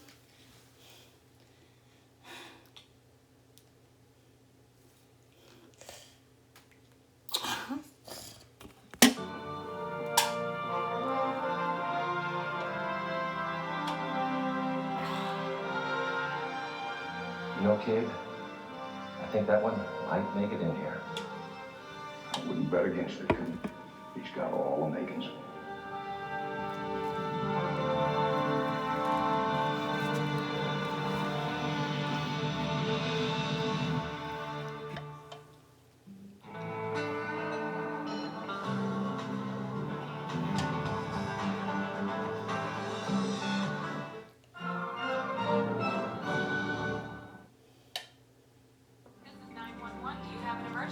Today on Rescue 911, a roadway horror. A girl is run down by a car while her family watches helplessly. And I felt sure that she was dead. Doctors fight the clock to save her. Am I ever going to see him again? Alive? Plus, an infant falls into a bucket of bleach. Learn how to prevent a common household accident from becoming a death trap on Rescue 911.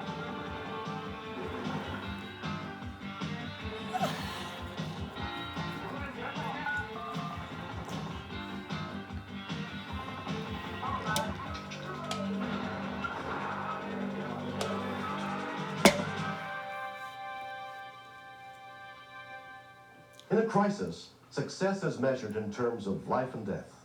I'm William Shatner. Tonight on Rescue 911, true stories of caring people who strive to the best of their abilities to change the course of events. We begin on the night of November 10th, 1989 in Desert Springs, Arizona, where Don Jeanson was overseeing a youth group camp in front of the church where he was pastor.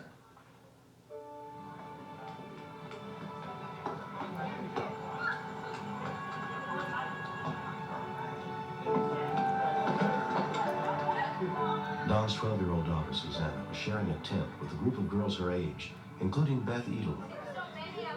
We were looking at pictures of all my friends. Even though it was late, we were all wide awake. We gotta go. Around 11 p.m., Don gathered the group together for a walk through the neighborhood. We went on this hike on this small residential street. It was a nice night. It was quiet. I just felt that everything was under control.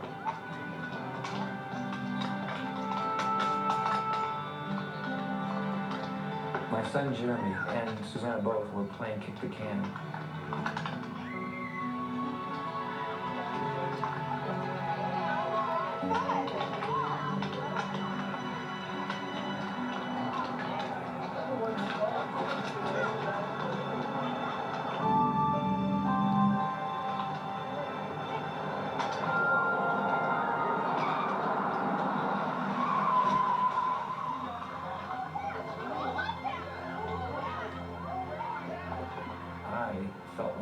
Life passed before me, and under my breath I said, "Oh no, not my daughter, not my daughter." Come on. I just couldn't imagine how she could fit between the engine and the pavement. There wasn't room for her. I felt sure that she was dead. I could really tell whether or not she was breathing. I said, Susanna, I'm gonna stay here with you. Just let her know that I was right there. I feel like I should do something. Don called his wife Diana from the scene of the accident. I'll never forget the ring. And then there was Don on the other line. All I heard was these sirens. And he's screaming over the top of it. Nothing in your whole life can prepare you for those kinds of feelings. You see them healthy and happy playing one moment, and then you get the phone call. And you wonder, am I ever going to see him again? Alive? When we continue. I didn't believe it, that a tragedy like this could strike my family. It seemed like I was in a nightmare and couldn't get out. He's fleet of foot.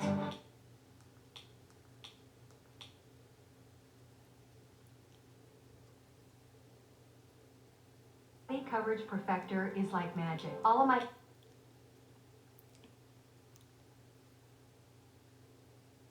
(652-0933) or go to trywestmore.com right now.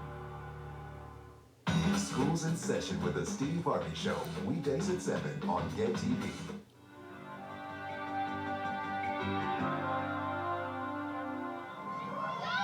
In less than 2 minutes, Glendale fire units got to the scene, including paramedic Armando Hernandez. Dispatch a helicopter. When we saw the pair of legs underneath the vehicle, I asked for a helicopter.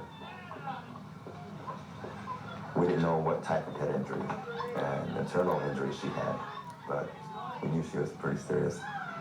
We're here to help you, okay? Sir, she won't respond to me. She wouldn't respond to me at all. And at that time, I could smell some flesh burning. Her arm was pinned against the exhaust pipe, and that's what was burning was her arm. Excuse me. The driver who had hit Susanna went to get a floor jack from his house just 2 blocks away. We got a jack coming, okay?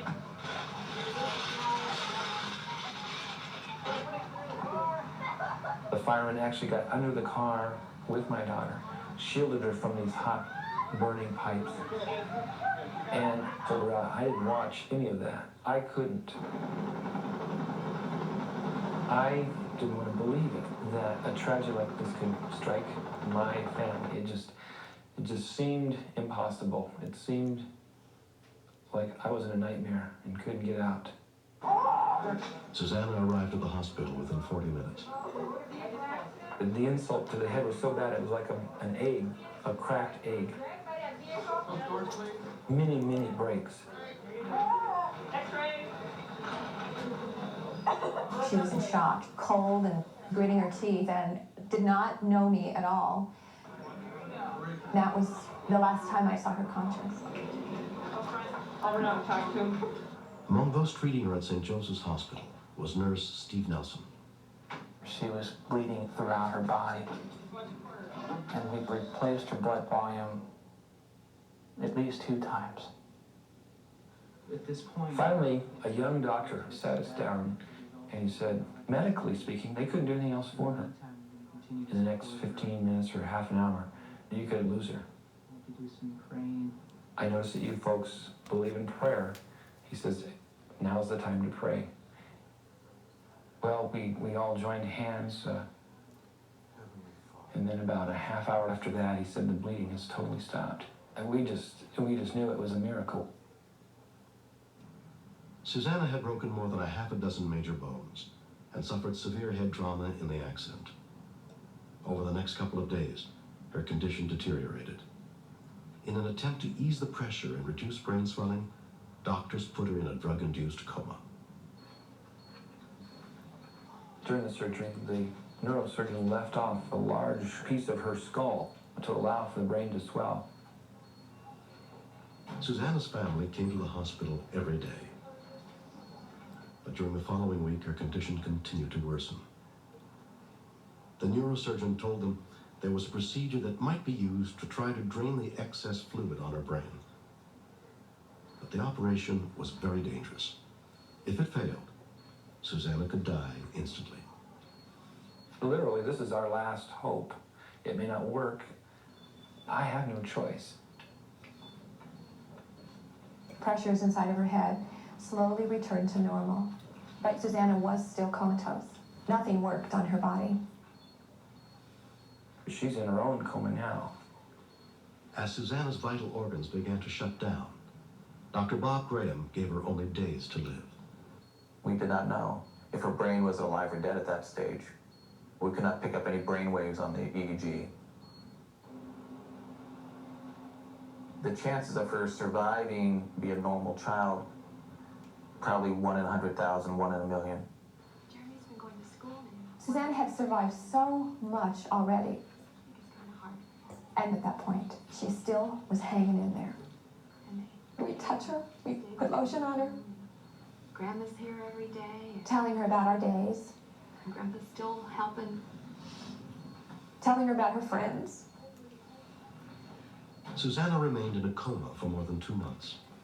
3 separate times her heart stopped beating, and she had to be resuscitated. What's the pressure doing? You feel like what else is going to happen to her? There is nothing left. And eventually, it didn't even resemble Susanna. Just a tiny bit of purple nail polish. That reminded me of Susanna.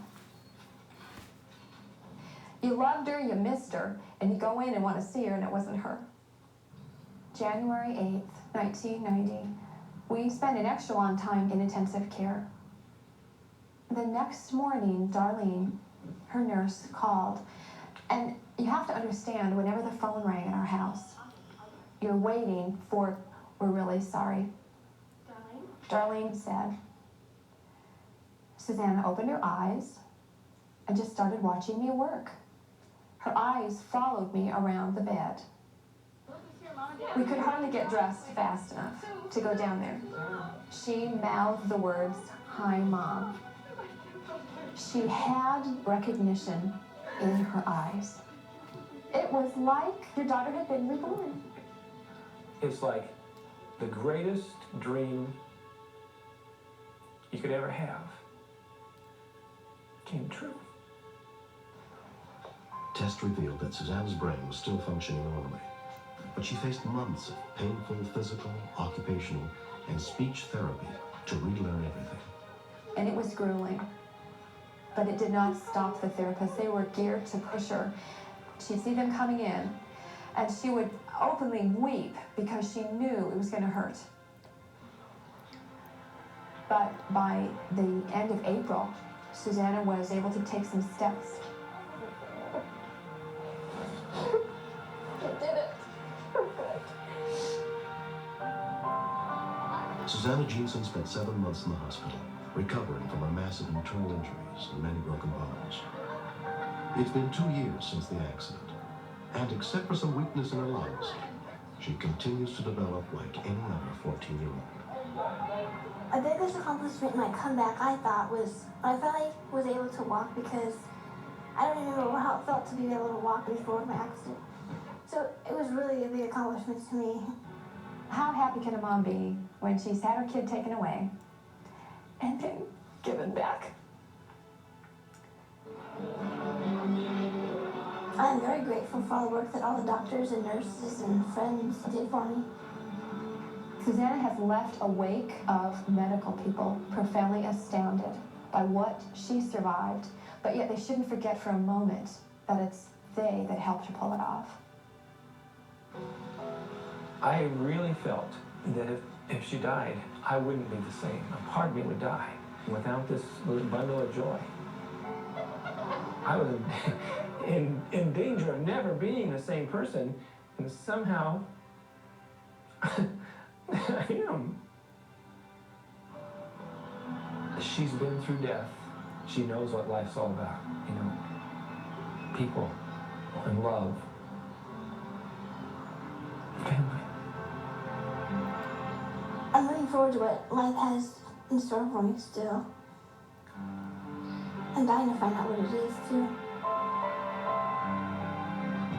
Next. The thought of 6 inches of water taking a baby's life, you just don't think about it. Join the Bunkers for some family time.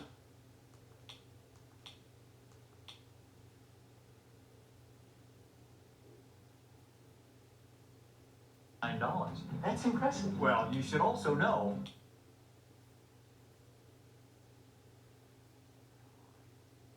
Keys are done. All right. I hadn't really talked.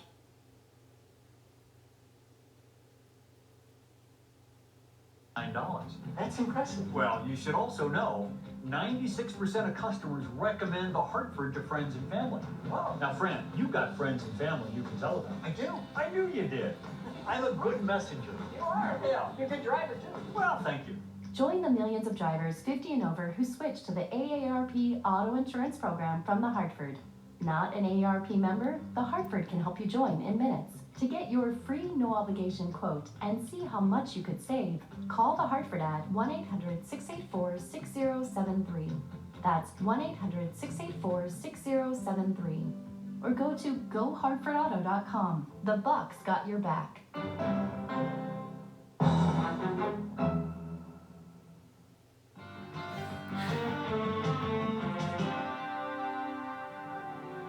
On November 21st, 1990, in Lebanon, Oregon, Edie Carrico was helping her sister Linda Eli prepare for their big family Thanksgiving dinner the next day. Cookies are done. All right. I hadn't really talked for a week, so we were kind of catching up on, what had been going on in our lives, and just being sisters.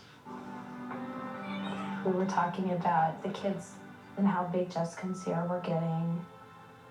They're about 11 months old, and 3 weeks apart, we were talking about how we were going to get together and have just one birthday party for both of them. Yeah, I'm gonna go ahead and make my mouth butter. You wanna put that back chip? I knew I had to scrub my kitchen floor, so I went to get a bucket of mop butter.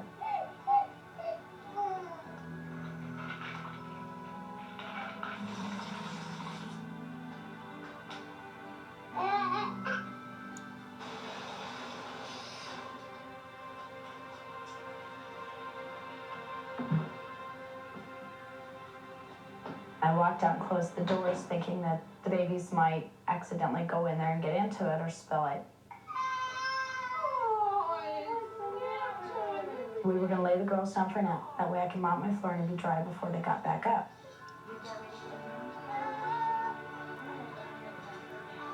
Well, I need to make her the home. Okay. Sierra is an absolute monkey. She's independent. She's just stubborn. She prefers to do things on her own, by herself, for herself.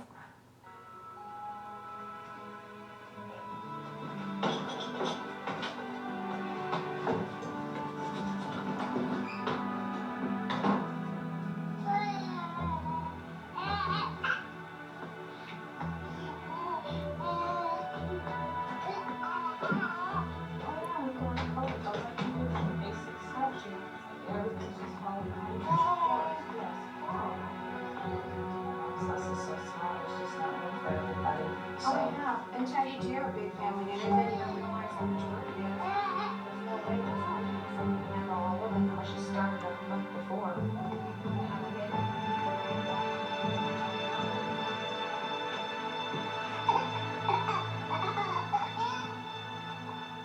I made up the bottle, grabbed a diaper, and I made a circle through the living room and back down the hallway to Linda's bedroom.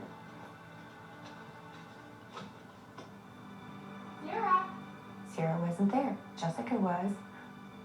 So I walked down the hall and figured that she had just crawled down to the kids' bedrooms at the end of the hallway. I was getting the cookies on a plate, and the next thing I heard was Edie screaming. She was just screaming, just a mother's scream when your child is hurt or they're gone. Oh my God! Oh. She was extremely cold. Her lips were blue and her face was ashen. I turned her over the sink and goo came out of her mouth. Oh, Sierra. Oh my God, Linda! What happened? I was screaming. I'm going, oh my God, Linda, and then she's dead, she's gone. I checked to see if there was a pulse. I felt it very faintly, but I could tell her chest was not rising and falling. I knew if I didn't do anything immediately, she would die. After each breath, I would look at her and it wasn't doing any good. She's not breathing yet. We're gonna have to do it again. I started to feel very helpless. And then I remembered, this is why I learned it. Breathe. After the 6th one, she opened her eyes and I could hear her pulling air on her own. She's breathing. I could tell she was still in danger, but praise God she was breathing. At 3:16 p.m., rescue units with the Lebanon Fire Department were dispatched to the scene. She's gonna be okay. We're gonna take her to the hospital and she's gonna be okay. She's breathing now. She's gonna be okay. I kept smelling something really funny. It's like I smell something, but I can't put my finger on it. And I turned and asked Linda, is there bleach in your bucket? Then Linda lost it. Within 6 minutes of the call, paramedic Tim Frost and his partner arrived at the house. The minute I went through the door, there was a strong smell of chlorine in the air. The smell was strong enough to burn my own eyes.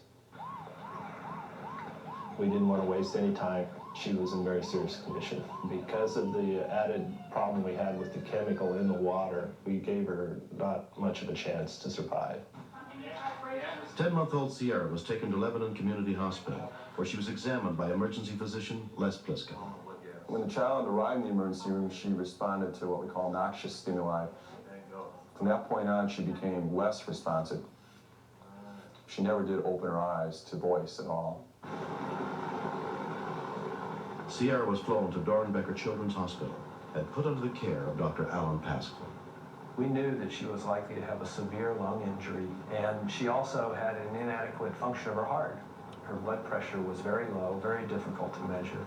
However, she did show some neurologic function, which as early on in her course is a very good sign. She looked so helpless and so tiny. She had every machine in that place on her. I couldn't even hold her. I think that was torture. It seems like something that a child couldn't do. But in my 5 or so years of pediatric critical care, I've seen 4 or 5 bucket drownings. Many of the cases I've seen have been fatal. After 2 weeks in the hospital, Sierra was released. In a checkup 6 months later, she was given a clean bill of health. I am so thankful that we have her today to share and to love, and so... $9. That's impressive. Well, you should also know,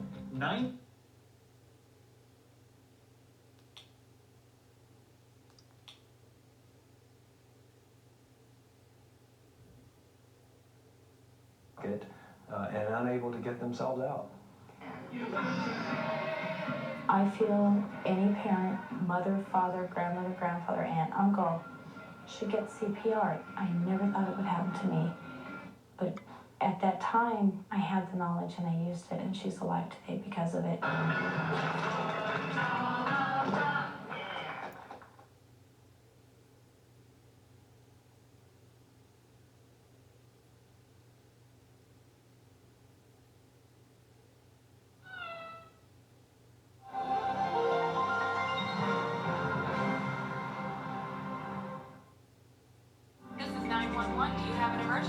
Today on Rescue 911, a cop's worst fear. An officer is shot while trying to break up a drunken brawl. Now, a fellow officer must keep him alive while protecting himself. Just have to take a high-powered rifle and shoot another human being. Plus, go inside a neonatal clinic for premature babies. We're going to help him every step of the way. On Rescue 911.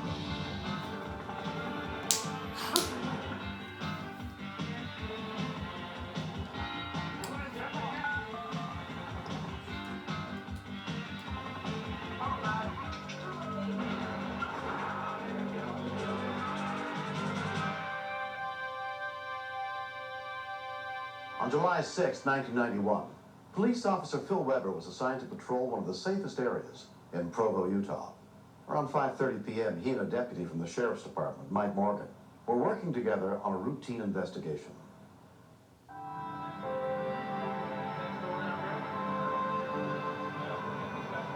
Officer Weber was checking out the possibilities of a stolen car, and I responded to help him with that. 126 copy. Okay, they say it's not stolen. Okay, appreciate it. When you work closely with a police officer, you gain a real friendship, and there's a brotherhood there. As I got up the road, I noticed one individual was being pursued by 2 others. 337, 126. Looks like we got a fight up on this dirt lane. I called Officer Weber to come and back me up.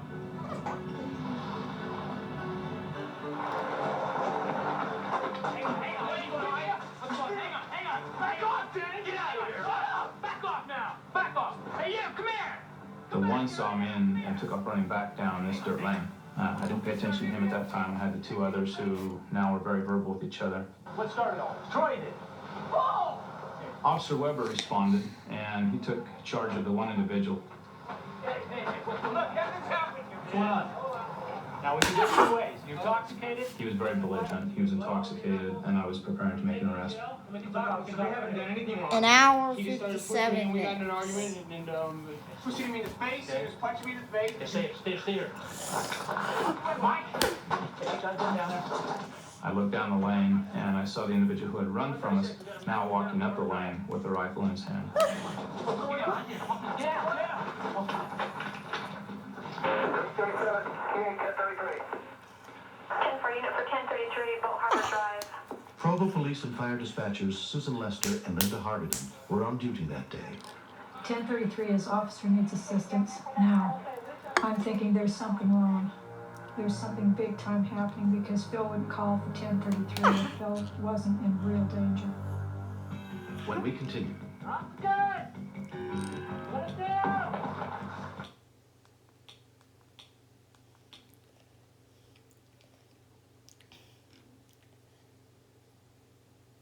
CarShield gets it all taken care of there.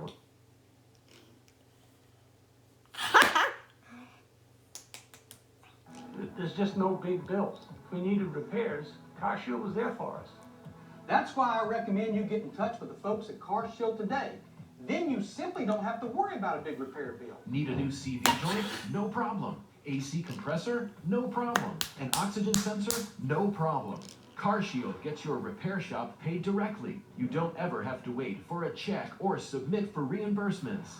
It gets better. CarShield also offers 24-hour roadside assistance anywhere in the country, even while you're traveling. Plus courtesy towing. And listen to this, CarShield can even get you a rental car while your car is being repaired. My experience with CarShield is that they absolutely come through every time I need them. I get tremendous peace of mind knowing that if my car breaks down, I can count on CarShield to cover it for me. CarShield definitely has my back. Cars and Murphy's Law go hand in hand. When you have the least amount of money sitting around, it's going to break down. Am I right? You're very right. CarShield is the only answer to Murphy's Law.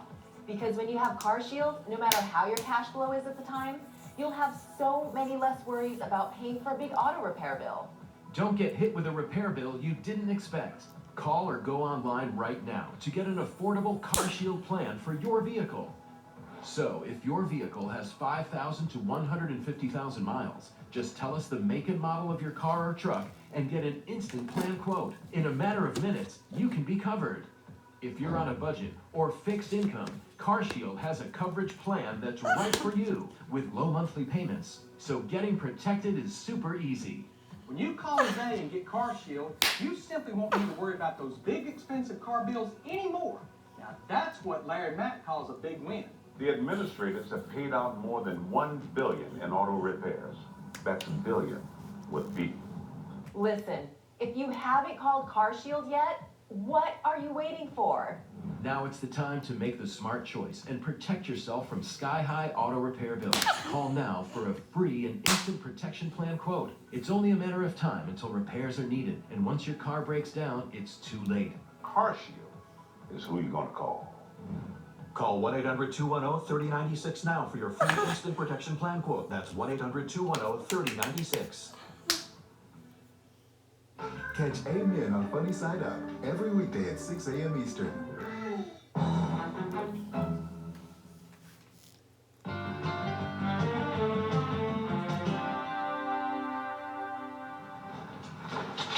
Drop the gun!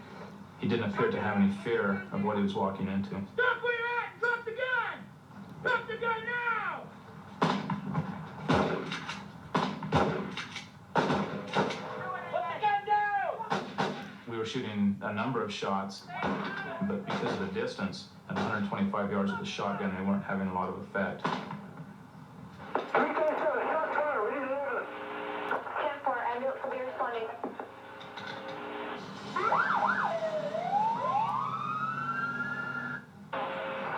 Have the ambulance stop at the end of the houses. Don't have the ambulance come in. We don't have him up with the gun. 10-4, roll back. Drop the gun!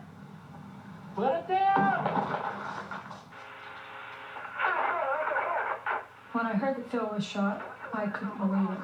And then remembering back to the night before when I called him on the air and told him he'd just become a grandfather again, I kept thinking, this isn't fair.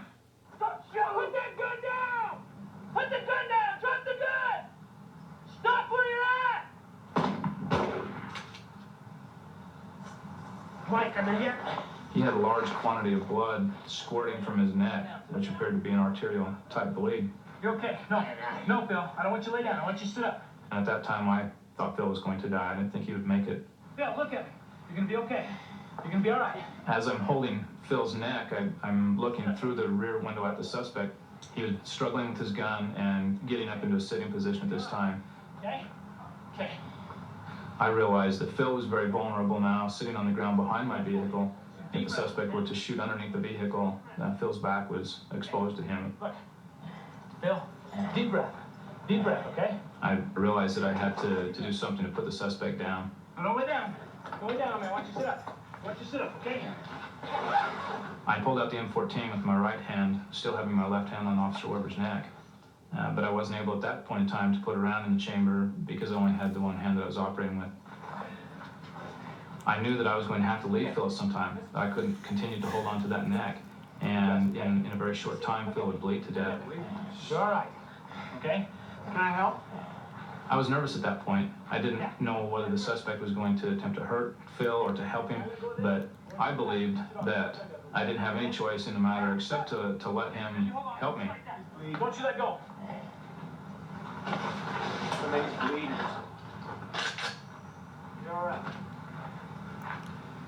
Put the gun down! Drop the gun now! Hey, drop the gun! My friend! Hey, back off! At that point in time, I was prepared to shoot him. Now back up! What I told you to! Now stay there!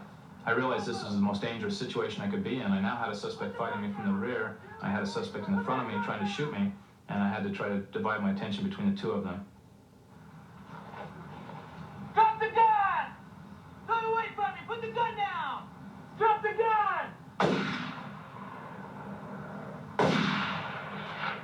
I've never shot anybody before. It's tough to take a high-powered rifle and shoot another human being.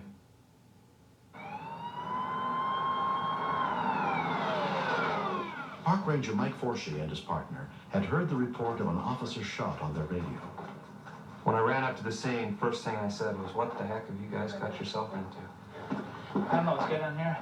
He's come walking down the lane and started firing at us. So be quiet. I don't know what's happening. Okay. I knew that an ambulance wouldn't come into the scene until the scene was secured.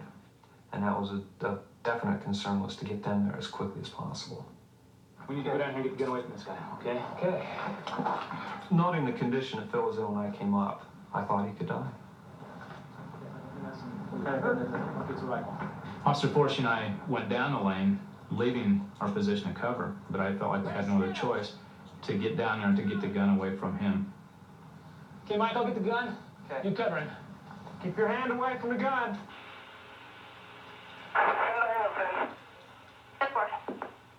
Once the scene was secured, Provo fire rescue units, including EMT Mike Ferris, moved in to treat the victims. I could see that the officer was Phil Weber and that his injuries were to his neck and also to his hand. When you lose the amount of blood that Phil lost, you can bleed out and die immediately. I've seen a number of people just prior to their dying, and the look that they've got in their eyes was exactly what Phil had in his eyes. When I advised my dispatch, I told them that he was critical and possibly even fatal.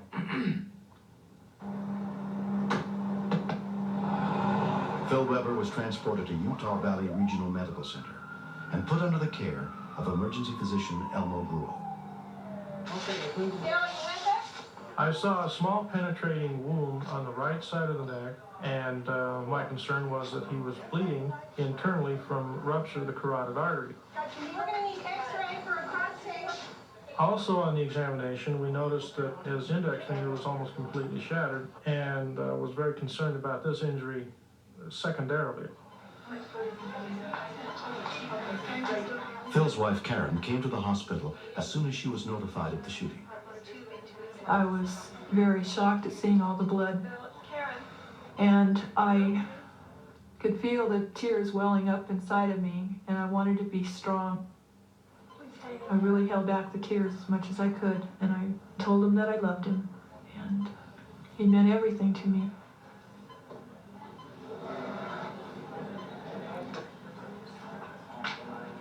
It became apparent that there was not an interruption or a laceration of the carotid artery. So it was elected at this point that the piece of shrapnel should be left alone, because our concern was that we would create more injury trying to remove the piece of shrapnel than we would benefit from if we did. Literally, if the bullet had been 1/2 inch closer to the artery, I don't think Phil would have made it. He would have died before getting to the hospital. Despite attempts to save Phil's shattered index finger, 6 months later, it was amputated. Your trigger finger is pretty much your life. If you don't have a trigger finger, you're not a cop. So this was a real traumatic blow to Phil. That bothered me, as would anybody, I suppose. That you lose part of your body. I didn't know how that was going to affect my job. I didn't know how I'd be able to keep my job. But given all the alternatives, I have nothing to complain about. I'm extremely lucky. Many times I look at him and think I'm so thankful that he's still with me. Don't hit anybody with it. What's that? The jinx. Phil's a very lucky guy, and I'm lucky too to have him with me. That we have this time to spend together that could have been shut off. The man who shot Officer Weber was found guilty of attempted murder and sentenced to 15 years in prison. I would like to think I'm back to being the Phil Weber I used to be. Today, Phil is the only pro police officer that is qualified to shoot with his left hand and his right hand. How come there's no holes in your target? Is that shooting yours? Deputy Morgan, Mike Morgan, saved my life out there. There's even a greater bond than there was before with me and Phil. Before, we were professional acquaintances. When you go through something like this, we fought together, we survived together, and we're stronger because of it. You really were shooting at my target. I was. I told you I was. My wife and I both firmly believe that my life was saved by an angel. That took the form of first aid administered by Deputy Morgan, by medical personnel and other officers, and hospital personnel. Everything put together. I owe a lot to a lot of people. A lot of people put on a lot of time and a lot of effort into me personally. So I'm extremely lucky.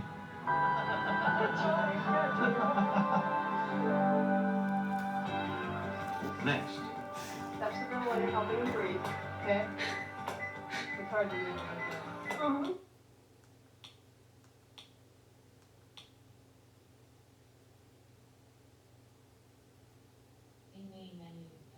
Night.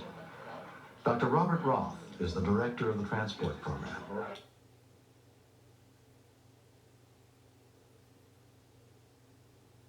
Night. Dr. Robert Roth is the director of the transport program. At 3 in the morning, in a small logging town up the coast, a set of twins has been born 10 weeks prematurely. I'll give you a call back. Time is of the essence in transport. And that's why we say we try to be out the door in 30 minutes, because the babies sometimes tend to undergo sort of a honeymoon period. You know, we get a few hours before they really start going downhill, and we'd like to get the baby transported during that period. We have a twin transport to Fort Bragg, and we're going to need 2 planes. Within an hour of the first call, Dr. Doug Henning and an air ambulance team are on their way to Fort Bragg. This is not the beginning Donna and Tim Pozzoli had imagined for their sons. He's seen them. I haven't yet. That's what I don't want. If I see them before they leave, I don't want them to go.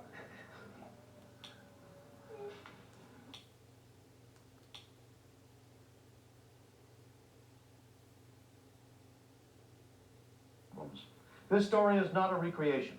It is footage shot as the events happened in March 1989. It happens every second of every day around the world.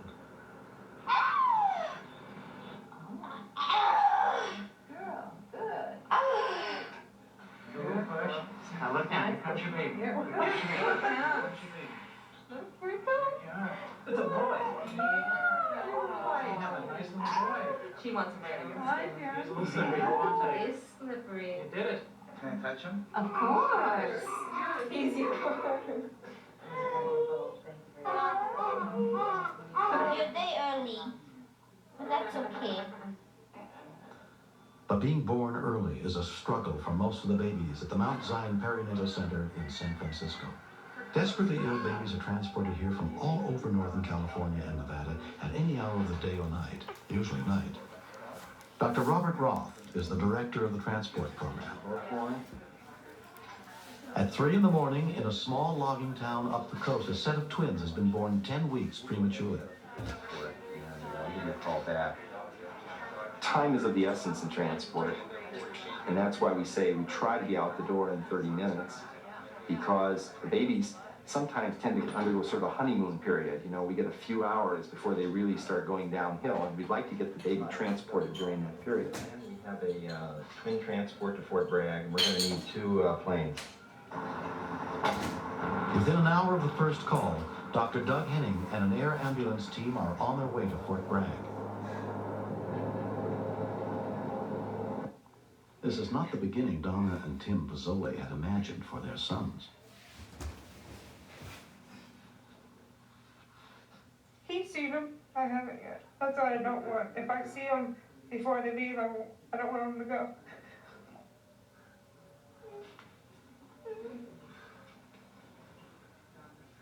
It's gonna be tough. That's the hard part. When you got him, you might love him. That's tough. Do you know what the IV has been running at? Like most preemies, Marcus Pozzoli's biggest problem at this point is breathing. Because his condition is more serious than his brother Michael's, he will travel first. You're on.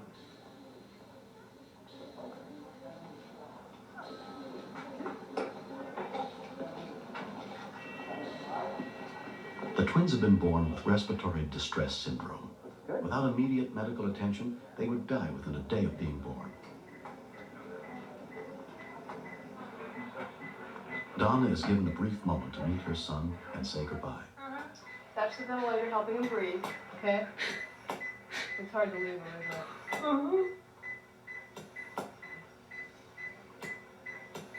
I got this side.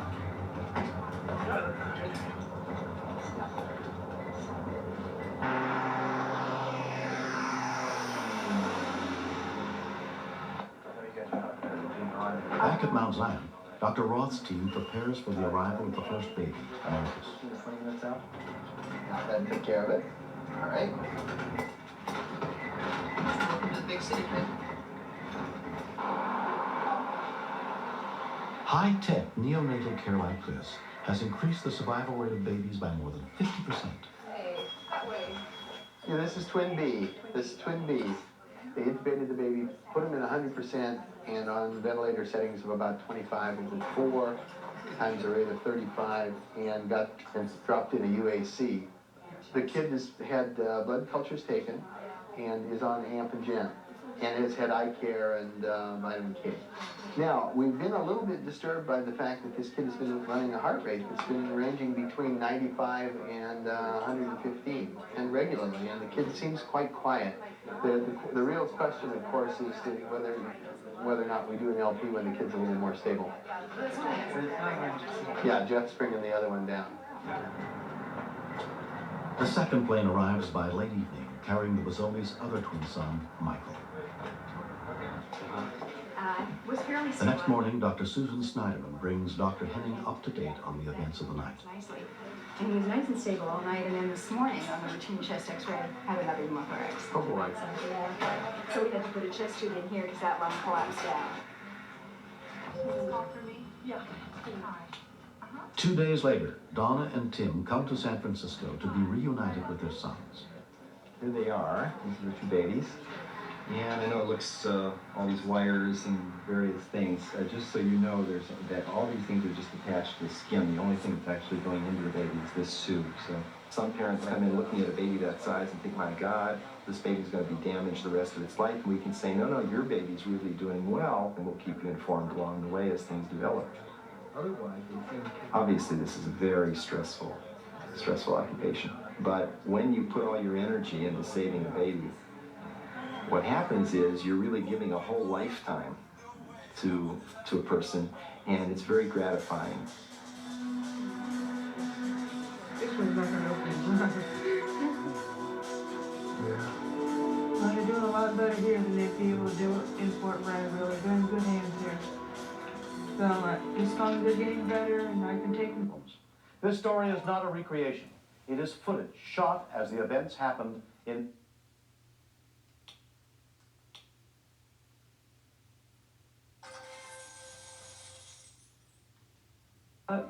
They're going to do what they want, and we're going to help them any way we possibly can and what they want for their dreams.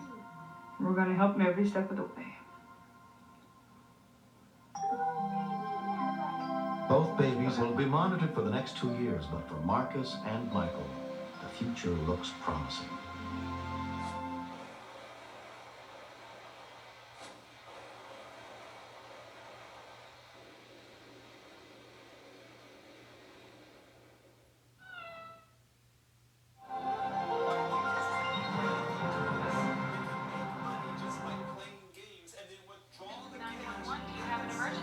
Today on Rescue 911, they were home alone. Rescuers raced to save 2 girls held hostage in their own home. I'm gonna upload the more videos later, but it's like 5 a.m. in the morning.